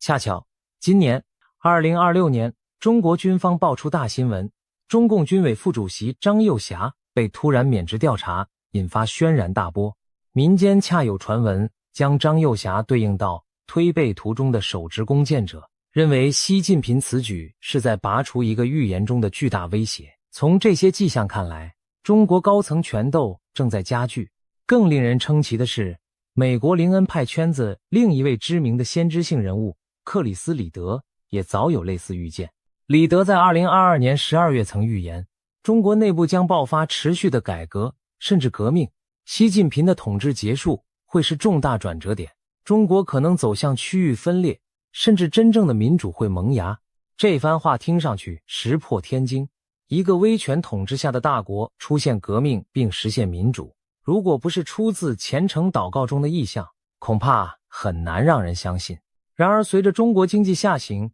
青年失业攀升，社会压力累积，再加上高压防疫和监控政策激起民怨，内部的不满情绪确实在酝酿。2022年底，中国各地爆发的白纸抗议运动就是明证。多年来难得一见的民间自发抗争，一度让政权感受到压力。综合以上情报，布兰登·比格斯，新领袖，将现中国的预言或许并非无的放矢。如果习近平因健康或权斗原因下台，中国可能由其他高层接班，那可能是现任总理，或某个习近平培养的接班人，甚至可能是军方临时接管。在更戏剧性的剧本中，假如真有内部改革派势力崛起，中国未来的领导人走向开明路线，甚至民主转型，也不是完全不可想象。当然，这些推测目前都只是基于预言的延伸联想。一个高度集权的政权是否会如此突然的转折，还需时间验证。我们不禁要问，比格斯口中的新领袖究竟会以何种方式登场？会是宫廷政变后的继任者，还是一场人民运动诞生的新政权？亦或只是他本人对局势的一种灵感解读？未来几年，中国政坛的发展将给出答案。除了东方的变局，比格斯也对中东局势发出了危险信号。他多次在讲道与影片中警告，美国和伊朗之间正走向一场无可避免的冲突。事实上，自从美国与伊朗在核问题上交恶，以及伊朗被指支持恐怖组织以来，两国剑拔弩张已久。但比格斯的预言更具体，他透露在2024年2月1日得到神的提醒，以色列可能会先发制人打击伊朗，此举将引爆中东的重大动乱。回顾最近的现实局势，这个预言并非空穴来风。2023年底，中东爆发了震惊全球的以色列哈马斯战争，战火让整个地区高度紧绷。以色列在战后更将矛头指向背后支援哈马斯的伊朗与其代理人势力。伊朗常年发展核计划，一时以色列如芒在背，一直扬言不会让伊朗拥有核武。有分析认为，以色列甚至已进入战争警戒，随时准备采取军事行动，阻止伊朗核进程。美国方面，虽然拜登政府曾试图透过谈判恢复伊核协议，但随着伊朗不断强化浓缩铀存量，以及伊朗无人机攻击美军中东基地等事件频传，美伊关系日益恶化。如今美国总统川普重新执政，依照预言者们的说法，对伊朗的强硬态度只会更胜以往。比格斯的妻子在一次分享中朗读了一段早在2019年得到的预言信息，其中提到，伊朗狂热的政权已秘密策划了一场突然且全面的行动，要对以色列发动四面八方的飞弹齐射。他们相信以数量压倒以军的防御，这几乎描绘了一幅中东末日战争的场景。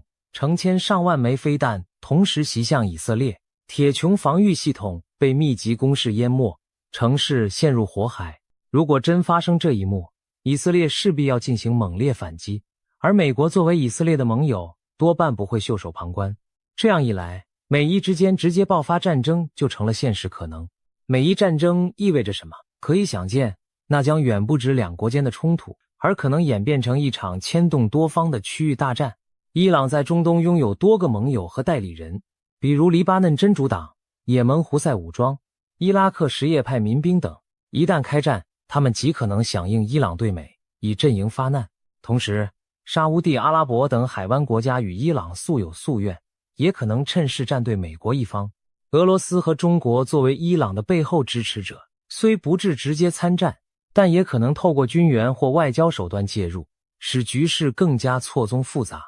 除了军事角力，经济层面的震荡也在预言中被提及。比格斯指出，战事将导致油价暴涨，全球经济遭受冲击。想象一下，一旦波斯湾局势失控，石油运输中断，能源价格飙升，各国通膨压力剧增，那将重创本就脆弱的世界经济。比格斯甚至批评所谓绿色议程造成能源政策失衡，让西方更难以应付突如其来的油价巨震。诚然，近年来欧美积极转向再生能源，但短期内石油仍是经济命脉。中东一乱，所有人都难独善其身。值得注意的是，预言不仅在基督教圈子回响，法国预言家诺查丹马斯和巴尔干盲眼预言家巴巴万加的支持者们也曾指出，21世纪20年代中期可能有大战或灾劫发生。诺查丹马斯的诗句暧昧难懂，但爱好者声称找到暗示，东方将燃起长达27年的大战等字句，而88万家对2025年的断言更令人不寒而栗。他警告过那附近年份可能有毁灭性的大地震和灾难，虽然这些预言未必直接指向美伊战争，但他们共同营造出一种全球将迎巨变的氛围。如果我们冷静分析现状，美伊真正走向直接开战，或许还有所避免的空间。毕竟双方都清楚全面冲突的代价。然而，不容否认的是，擦枪走火的风险正在上升。2025年以来，美军与伊朗支持的民兵在中东的零星冲突已有增加。美国无人机在海湾上空被击落，美军基地遭袭等新闻不断。历史告诉我们，大战有时就是在一步步升级的报复中无可挽回的爆发的。当预言者们敲响警钟，我们也许该慎重对待。中东的火药库确实堆满干柴，只差那致命的火星。如果有朝一日新闻头条出现美国对伊朗宣战的字样，千万别说我们毫无预兆，因为早在神秘人的意象中，这一幕早已浮现。战争阴云之外，还有预言指向一场席卷全球的丑闻揭露。2013年，前美国中情局技术人员爱德华·斯诺登曝光美国国安局大规模监控计划的事件震惊世界，各国政府秘密监听公民与领袖通信的丑闻公诸于世，民众这才惊觉自己处于老大哥的凝视之下。斯诺登事件余波至今，关于隐私与安全的争论仍未停歇。然而，早有先知预言，还会有新的斯诺登出现，引发更令人难堪的全球风暴。这个预言来自已故的著名预言家金·克莱门特，他在2014年2月的一次布道中突然放言，将出现非常尴尬的时刻。当另一个斯诺登出现时，人们将非常恐惧，他们会说我们毫无防备，但神说我使你们谦卑，还要更多的使你们谦卑，然后你们将听见大得胜的声音。克莱门特这段话信息量巨大，他预示新的告密者将带来高度尴尬的揭露，让普罗大众感到不安与害怕，仿佛发现原来信赖的保护伞形同虚设。然而，他也预告在经历羞辱和恐惧之后，最终将迎来某种胜利和复兴。什么样的爆料会让全世界陷入恐慌，觉得没有保障？我们不妨大胆猜想，如果新的斯诺登来自美国情报圈，他可能握有比 PRISM 泄密更惊人的秘密，例如国防漏洞、网络战计划，甚至关于外星人或不明飞行物的隐匿真相。试想，一旦某人公开证据显示各国政府隐瞒了对 UFO 的发现，或者承认早已和某些神秘力量接触，人们会不会惊呼我们根本不了解这个世界？又或者新的告密者来自金融领域，爆出全球银行体系的黑幕，政府与财团勾结操纵经济的内幕。如此一来，民众将对金钱和保障失去信心，社会动荡难免。克莱门特当年的预言还提到，他们将喊着要弹劾，却未能成事。有解读认为，这对应的是川普在任时2度遭弹劾但均未下台的史实。若那部分已应验，或许另一个斯诺登的出现正紧随其后，迫近我们的时代。有趣的是，时间来到2025年，舆论场上确实开始疯传一些惊人的爆料苗头。例如，数位货币圈有人暗示将揭开政府机构操控加密市场的证据，也有退役官员放话掌握政府隐瞒 UFO 资讯的实锤。而社群媒体上，关于所谓深层政府 Deep State 的阴谋论甚嚣尘上，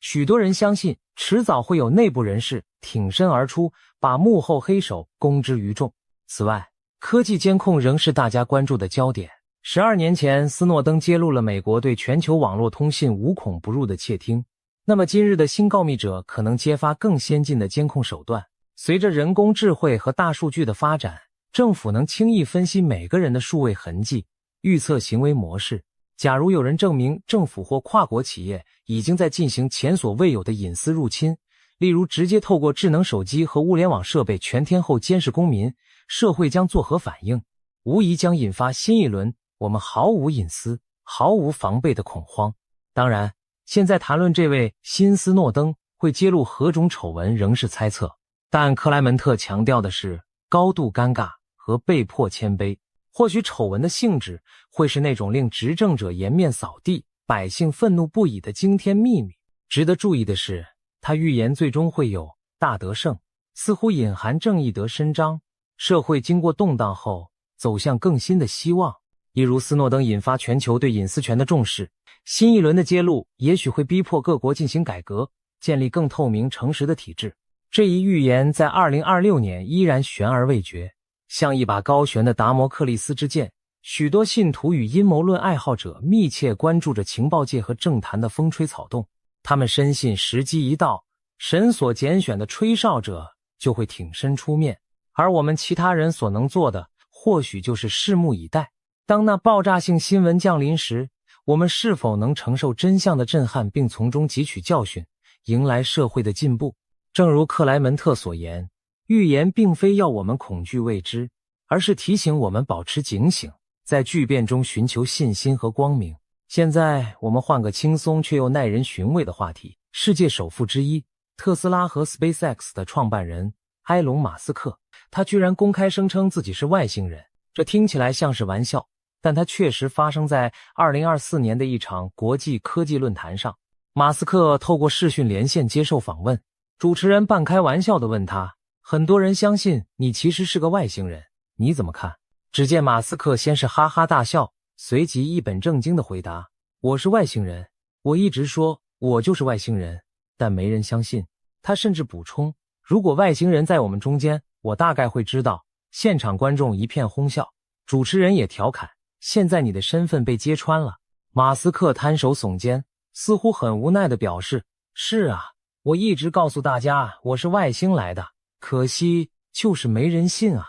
这番对话尽管带有玩笑性质，但马斯克自认外星人的梗从此不胫而走。一时间，网络上充斥着各种段子和阴谋论，有粉丝搞笑地说，早就怀疑了，不然他哪来那么多天马行空的创意？甚至还有人认真分析马斯克的举止神态，试图找出非人类的蛛丝马迹。其实，关于马斯克是外星人的传闻由来已久，毕竟这位硅谷钢铁人做了许多常人难以想象的事。创立火箭公司 SpaceX 挑战传统航太工业，计划殖民火星，开发 Neuralink 想要把脑机接口变成现实，打造全球卫星网络 Starlink 覆盖整个地球等等。这些壮举仿佛科幻小说情节，一般人一辈子能完成一项就不简单，而马斯克却同时在多条战线上推进。有人戏称他一定是从未来或外星来的，不然地球人哪有这脑洞和精力。马斯克本人也乐于在社群媒体上调侃这类话题，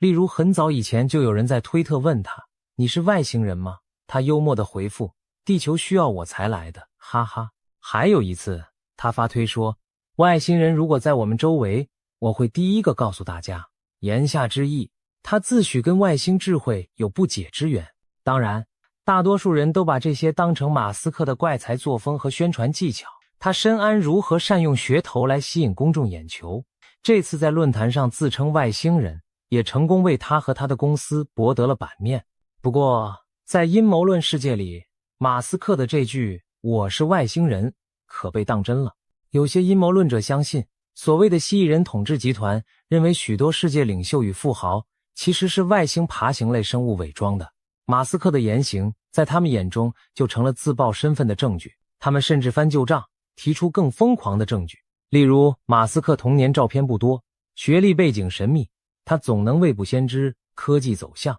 他崇尚火星，怀疑是在为外星同胞返乡做准备。当然，这一切听起来相当荒诞可笑，但在资讯杂陈的互联网时代，总有人宁信其有。撇开阴谋论，马斯克的外星人言论其实透露出他对人类未来的独特见解。在那次访谈中，他紧接着又严肃表示，或许整个银河系只有我们人类自身意识又如此脆弱，我们必须成为多行星文明才能确保长久生存。他担心地球迟早会发生足以毁灭文明的事件，因此努力推进火星移民计划。在他看来，就算没有外星人在暗中相助，人类也要自己成为多星际物种，以应对未来挑战。这番话把玩笑拉回了现实。无论马斯克是不是外星人，他确实在用非常人的勇气和魄力，带领科技拓展人类的边界。那么马斯克究竟是什么？或许他就是我们这个时代最富想象力也最大胆的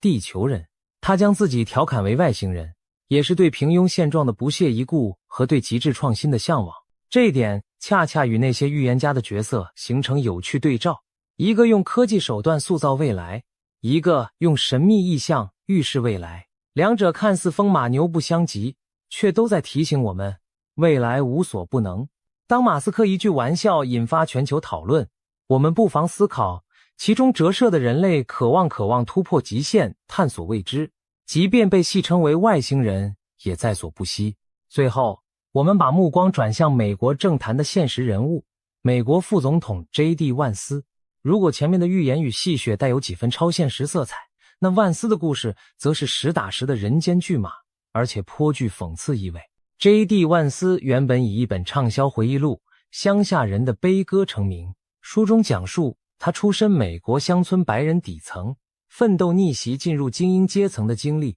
一度被奉为美国梦的缩影，草根英雄的代表。后来他投身政坛，在2022年当选俄亥俄州参议员。起初，万斯曾是川普的批评者，公开质疑过川普的品格。然而，为了竞选，他迅速转变立场，成为川普的铁杆支持者，最终在2024年总统大选中搭档川普，成功入主白宫，出任副总统。万斯的崛起可谓戏剧性十足，从乡野穷小子变身华府副总统，传媒起初对他寄予厚望，期待他能代表底层发声，弥合美国撕裂的阶级与族群鸿沟。然而，随着时间推移，越来越多人开始质疑这位昔日的平民英雄是否已变成另一个典型政客。他的言行让不少支持者感到失望。最大的争议发生在2025年4月，万斯接受美国福斯新闻访问时语出惊人，竟用轻蔑的语气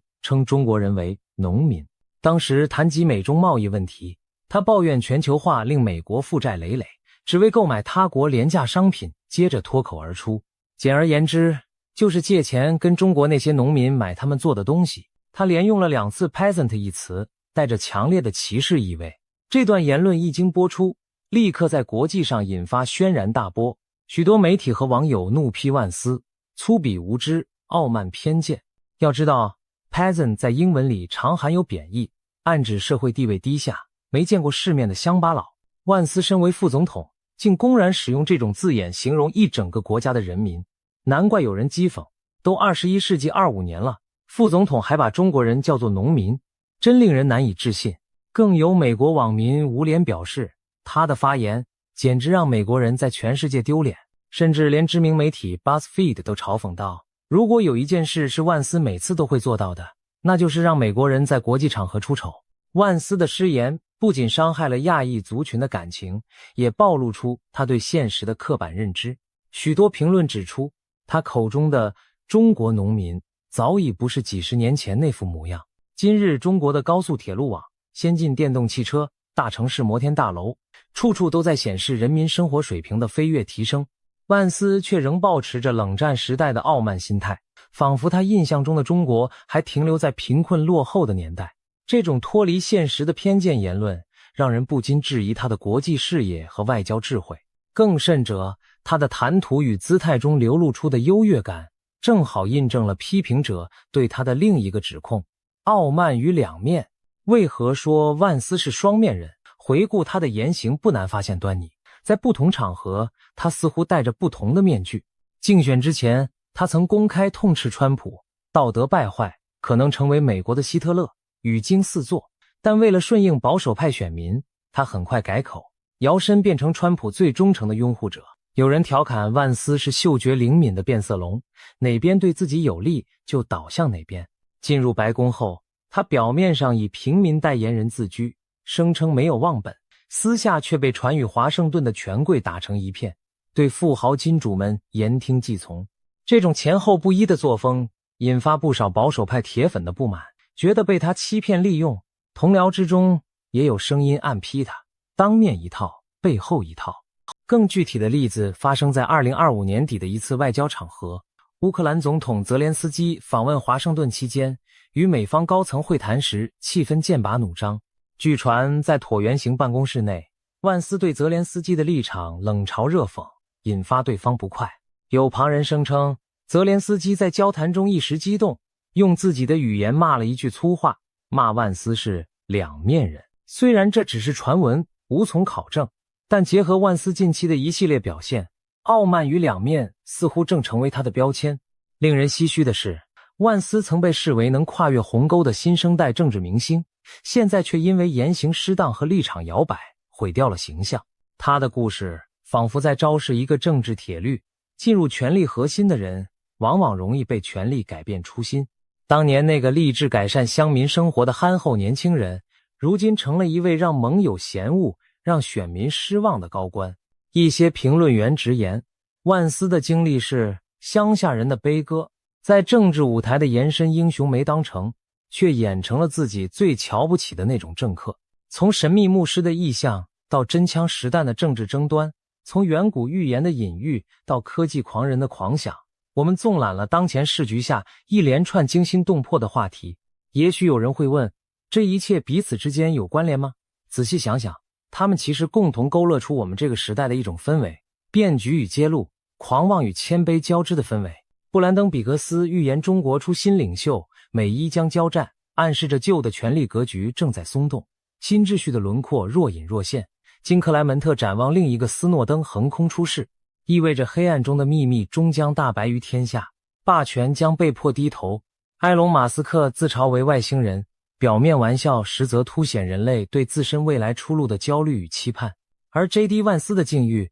则是现实给狂妄者的当头棒喝，提醒我们傲慢终将自食恶果。在这些故事中，我们看到预言与现实不断交汇碰撞，有的预言以局部印证，例如川普遇刺未遂，国际经济震荡；有的仍悬而未决，如那位新的吹哨者何时出现；也有一些更宏大的预言，像中国的变革、美伊的战争，目前尚未发生，但其苗头似有若无地浮现于时代的地平线上。面对未来，我们或许正处在风暴前的宁静中，这时保持清醒尤为重要。预言给愿意倾听的人以警示，但不该成为我们惊慌失措的理由。相反，它应促使我们更认真地审视现实，为可能的巨变做准备。最后，不妨让我们带着开放的心态来看待这一切。也许神秘牧师的话只是巧合，也许先知的意象终究不过传说，也许马斯克只是在搞笑，也许万斯还有改过自新的机会。然而，就像克莱门特引用的经文，这一切不过是灾难的起头。种种征兆表明，世界正走在剧烈转型的道路上。新领袖的诞生，战争的阴影，真相的揭露，狂人的远见，权贵的傲慢，这些元素仿佛一出历史大戏的开场白。我们每一个普通人都是这场戏的见证者，甚至是参与者。我们能做的就是保持理智与良知，既不盲信任何预言，也不忽视风雨欲来的迹象。在巨变到来时刻，努力让自己站稳脚跟，并为社会的正义与进步发声。正如预言中所说的，经历谦卑与动荡之后，愿我们终能听见大得胜的声音，迎来一个更光明的未来。一位美国的基督教预言家布兰登·比格斯 Brandon Biggs 在2026年1月发出强烈警告，他预言川普总统即将遭到刺杀，而且这场暗杀事件会引爆第3次世界大战。更令人意外的是，他说刺客虽然是俄罗斯人，但幕后黑手牵涉到法国总统马克龙和俄罗斯当局，美国将对欧洲展开前所未有的报复性攻击。美国和欧洲会兵戎相见吗？这听起来难以置信，但布兰登的意象细节惊人，我们不妨一步步来看看其中原委。布兰登·比格斯可不是无名之辈，他早在2024年3月的一段网络直播中曾预告，我看到川普将遭遇刺杀，子弹从他耳边掠过，许多人当时将信将疑。然而几个月后，震惊全美的事件发生了。2024年7月13日，川普在宾夕法尼亚州一场造势集会上真的遇刺，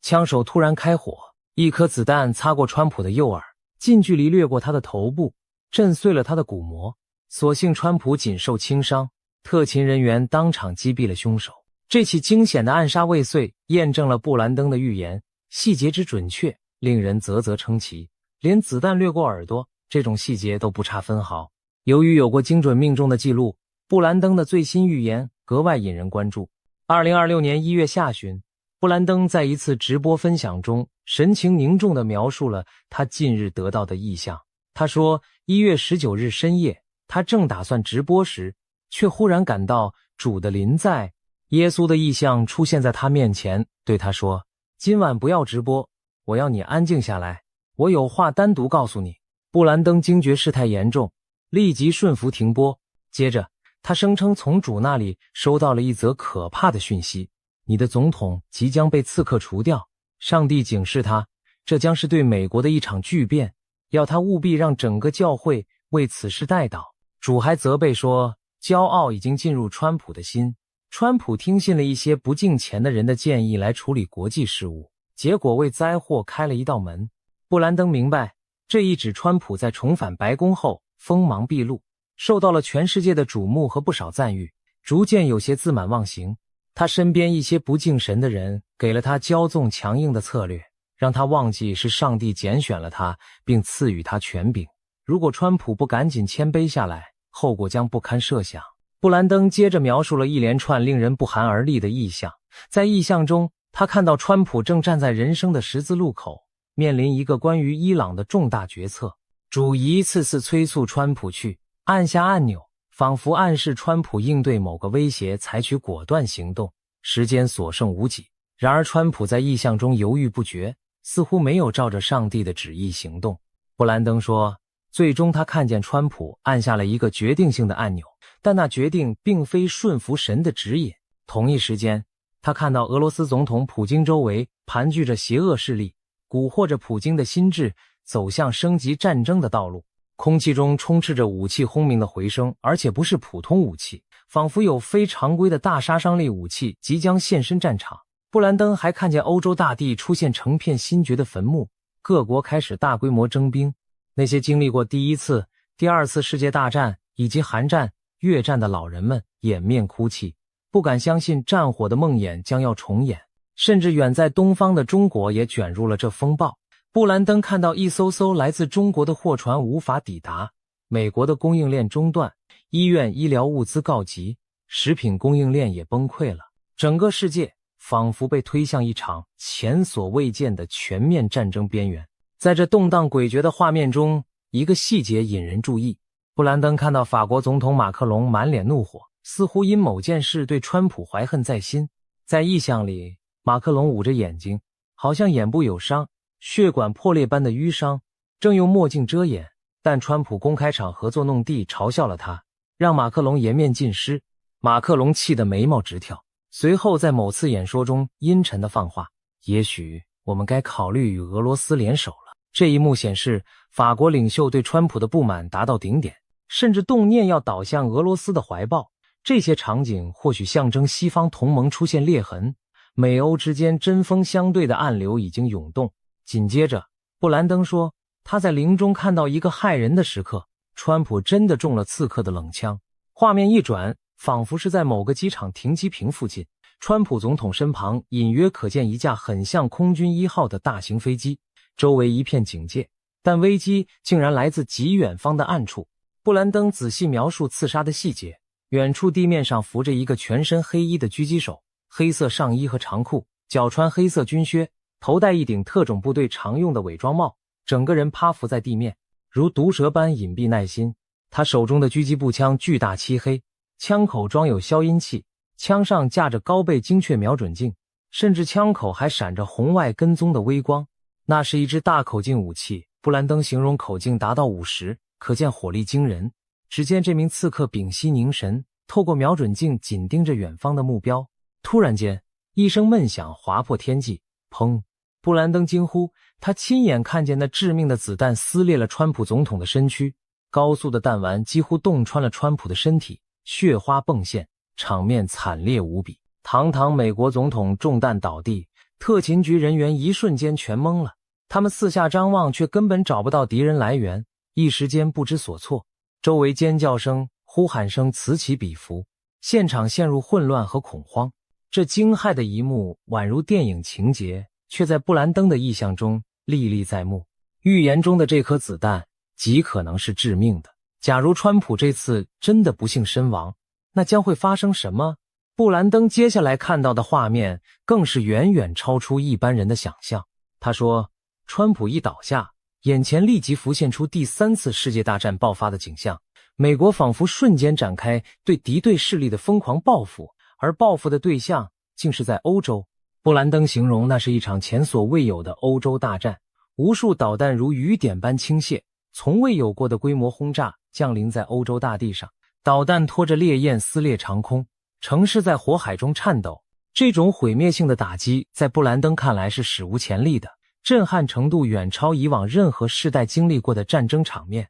大地震动，万物仿佛哀鸣。布兰登甚至说，他感到整个国家和世界都为之颤抖，一切秩序都被撼动。这场毁灭性打击发生得非常快，非常突然，仿佛早有准备似的。为什么美国能在瞬息之间就对欧洲发动大规模攻击？布兰登透露了一个惊人的细节，川普早已设定了一项极端预案，如果他本人遭遇不测，美军将立刻以残酷武力进行报复。他的意向暗示，在川普的授意下，美国制定了某种玉石俱焚的报复机制，一旦总统被暗杀，美军无需等待冗长程序，就会自动对幕后黑手予以毁灭性打击。这或许解释了导弹雨何以会在刺杀发生后立刻倾泻而下。布兰登说，他所见是一场动用了常规武器的狂轰滥炸，但规模和凶猛程度几乎等同世界末日，各种导弹、战机齐上，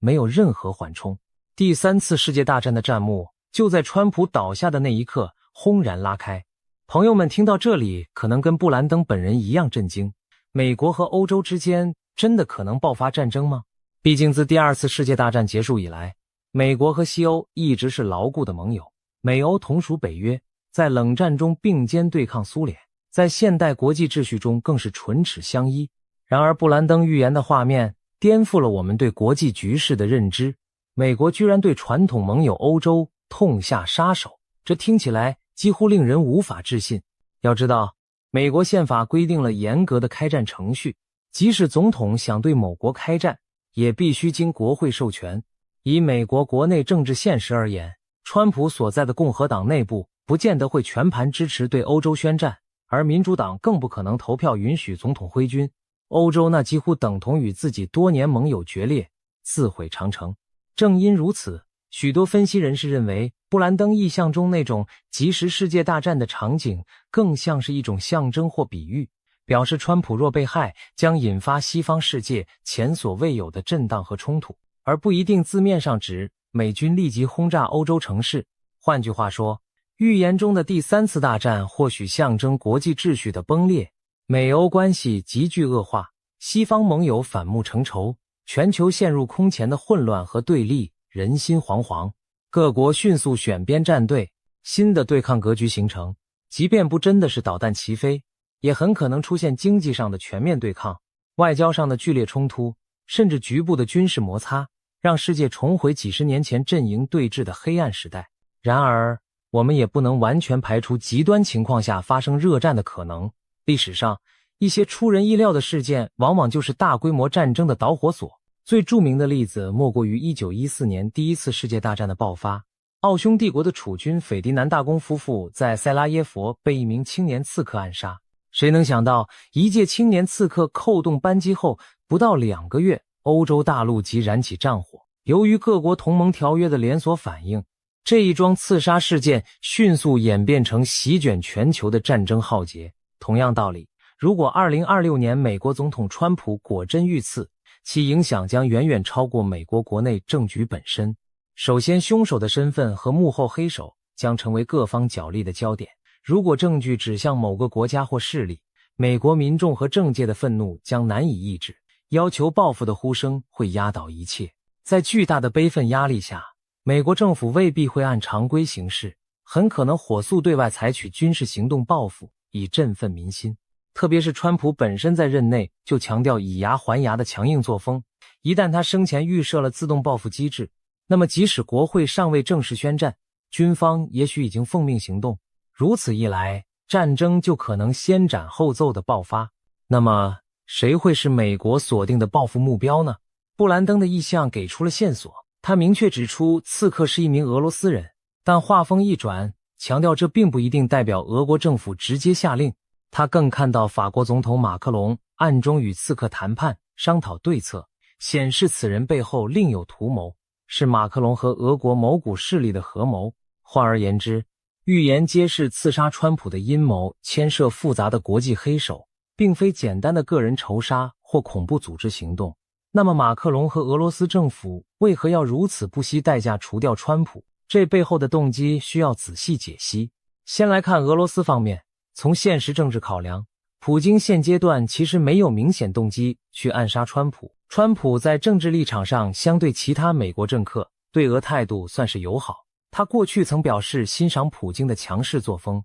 主张可以和俄罗斯谈判做生意，并不热衷于像前任那样对俄全面强硬。如果川普在任，美俄关系理论上比在民主党执政时要缓和，普京何苦去冒刺杀美国总统这等惊天风险，自找灭亡？暗杀一国元首通常会被视为战争行为，一旦东窗事发，俄罗斯将面临毁灭性报复，这对普京毫无好处。相反，真正视川普如眼中钉，非除之不可者，很可能是另一方势力，欧洲旧有的全球主义集团与他们幕后的盟友。川普的民族主义议程和美国优先政策，在他第一任期内就令许多欧洲传统建制派领袖如坐针毡。布兰登在分析中指出，马克龙及欧盟那些老牌左派政客长期将川普视为欧洲现存秩序的巨大威胁。回顾川普执政时采取的一系列举措，确实处处损及欧洲旧秩序的利益。例如，川普政府退出巴黎气候协定，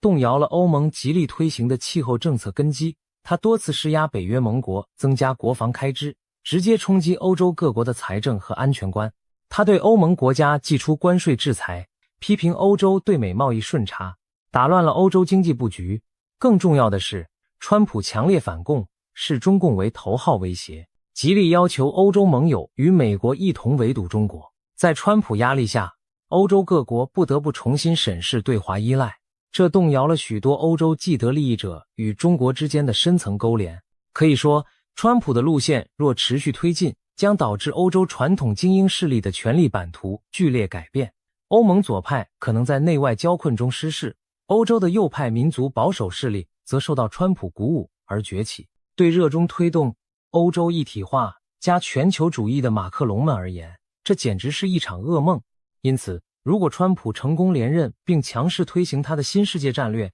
最有动机拼死阻击他的恰恰是那些守旧的全球化势力，包括欧洲的建制派精英，隐然与之结盟的中共当局，甚至美国国内反川的既得利益集团。他们或许深知以选举或政治手段难以扳倒声势浩大的川普运动，于是铤而走险，图谋以极端方式做掉川普，来个永绝后患。而实施这一阴谋时，使用一个俄罗斯籍的刺客正可以一石三鸟。其一，将暗杀嫁祸给俄国，激起美国朝野强烈的反俄情绪，把矛头引向普京。其二，挑拨美俄关系，毁掉川普原本可能改善与俄交往的努力，让美国和俄罗斯这两个强权彻底对立，减少美俄联手对付中共或其他势力的可能。其三，一旦美国把怒火烧向莫斯科，欧洲表面上仍是美国盟友，甚至可以假意站在美国一边坐收渔利，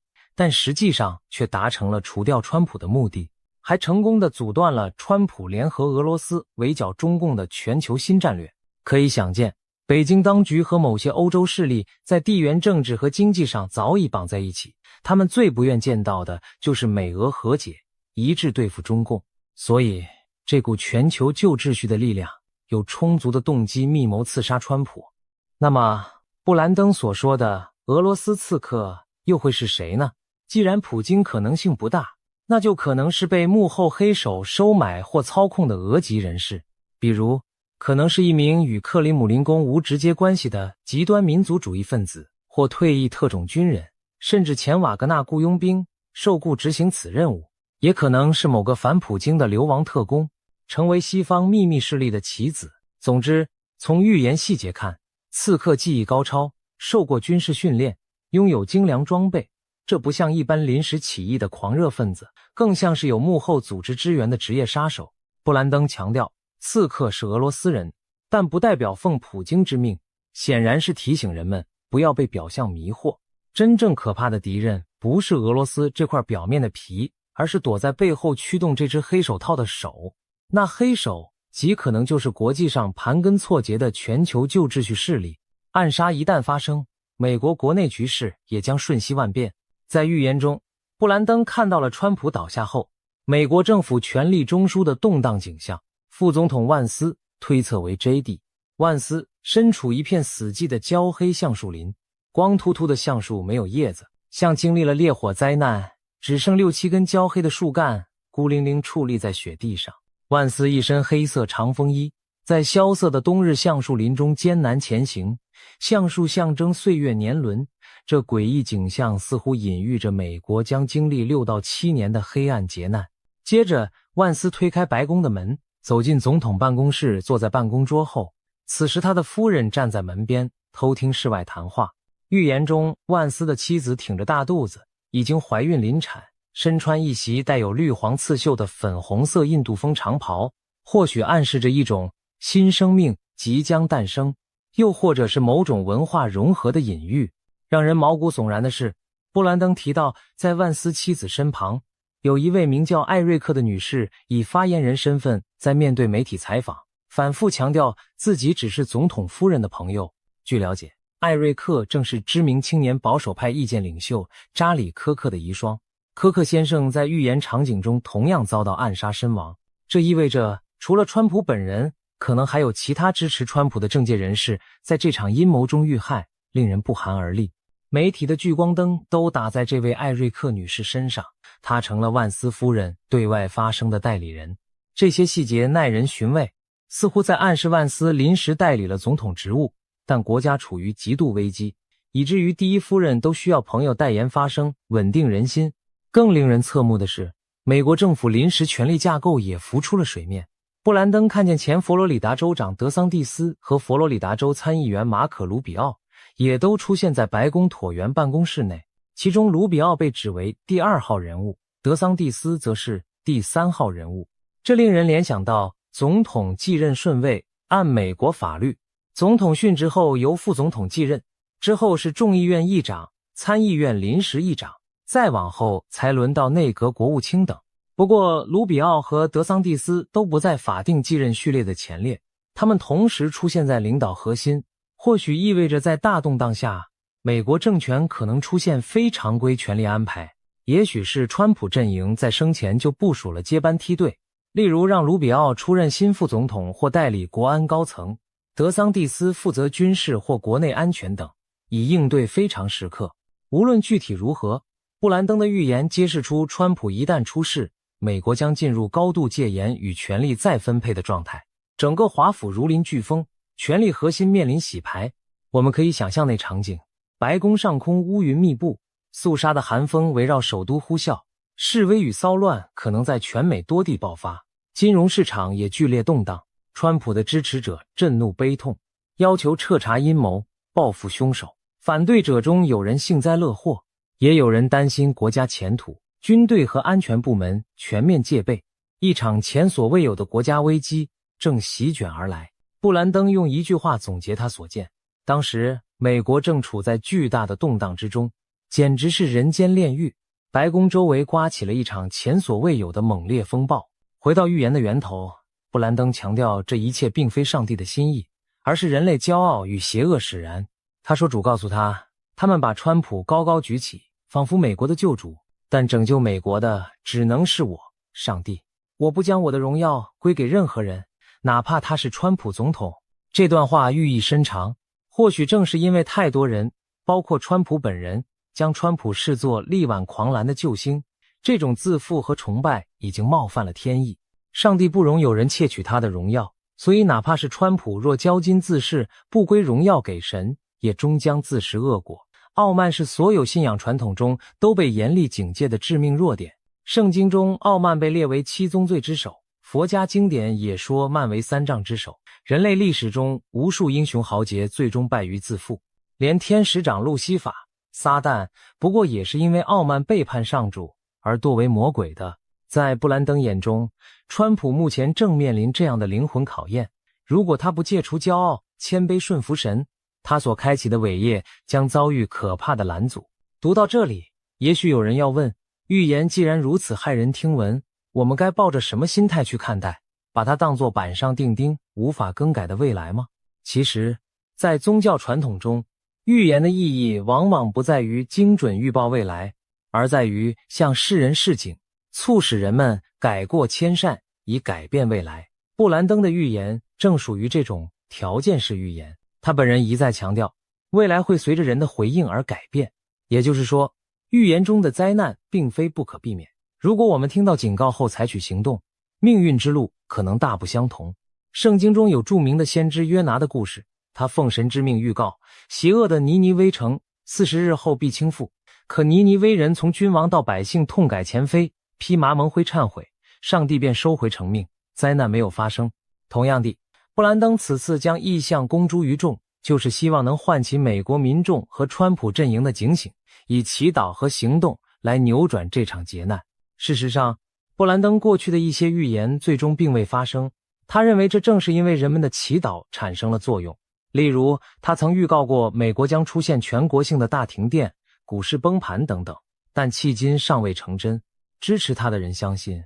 或许是因为许多人提前警醒祷告，上帝因此延迟或取消了这些审判。在这次预言中，布兰登已经呼吁全美教会一同祷告守望，为川普的生命安全代求，为国家前途祈求上帝怜悯。他自己也表示，已经将此意向告知教会长老们，一起为此迫切祈祷。除了祷告，预言中也隐含给川普本人的忠告，那就是保持谦卑，寻求上帝的引导。布兰登相信，上帝拣选川普不是没有目的的。如果川普愿意悔改傲慢，虚心依靠神，他还是可以成为带领美国走出危机的器皿。在布兰登以往的信息中，他提到过川普必须自主地跪下接受耶稣为救主的重要性。如果川普愿意如此行，他将得到从天而来的智慧和恩典，成为真正蒙光照的领袖，带领美国度过风暴，击败黑暗势力。相反，如果他刚愎自用，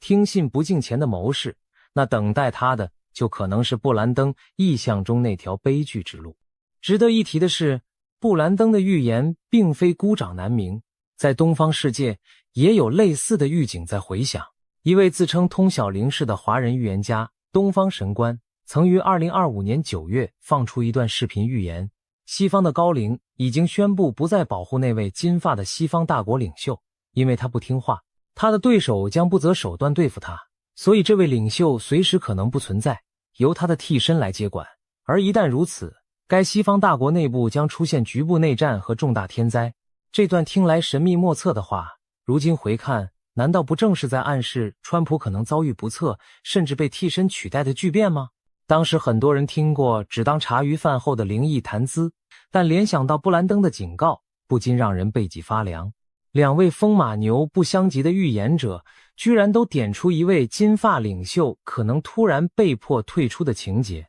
还都预见其后国内会陷入混乱。难道冥冥之中真的有大事将至，给不同的人都敲响了警钟？除了民间先知，事实上国际局势本身也在释放不祥的信号。俄乌战争仍在焦着，台海和中东等热点暗流涌动，连法国知名学者都感叹，第3次世界大战其实已经打响，只是我们身在局中未必察觉。在这种剑拔弩张的大背景下，一颗子弹就可能成为压垮骆驼的最后稻草。假使川普遇刺，美国对凶手背后势力的报复行动无疑将把现有冲突全面引爆。那时中共会不会趁机侵台？伊朗会不会联合盟友攻击以色列？北韩会不会蠢动？这一连串连锁反应都可能因为美欧决裂、全球秩序瓦解而被推向失控。布兰登曾预言，真正空前的冲突正在蓄势待发，他将揭开世界大战的序幕。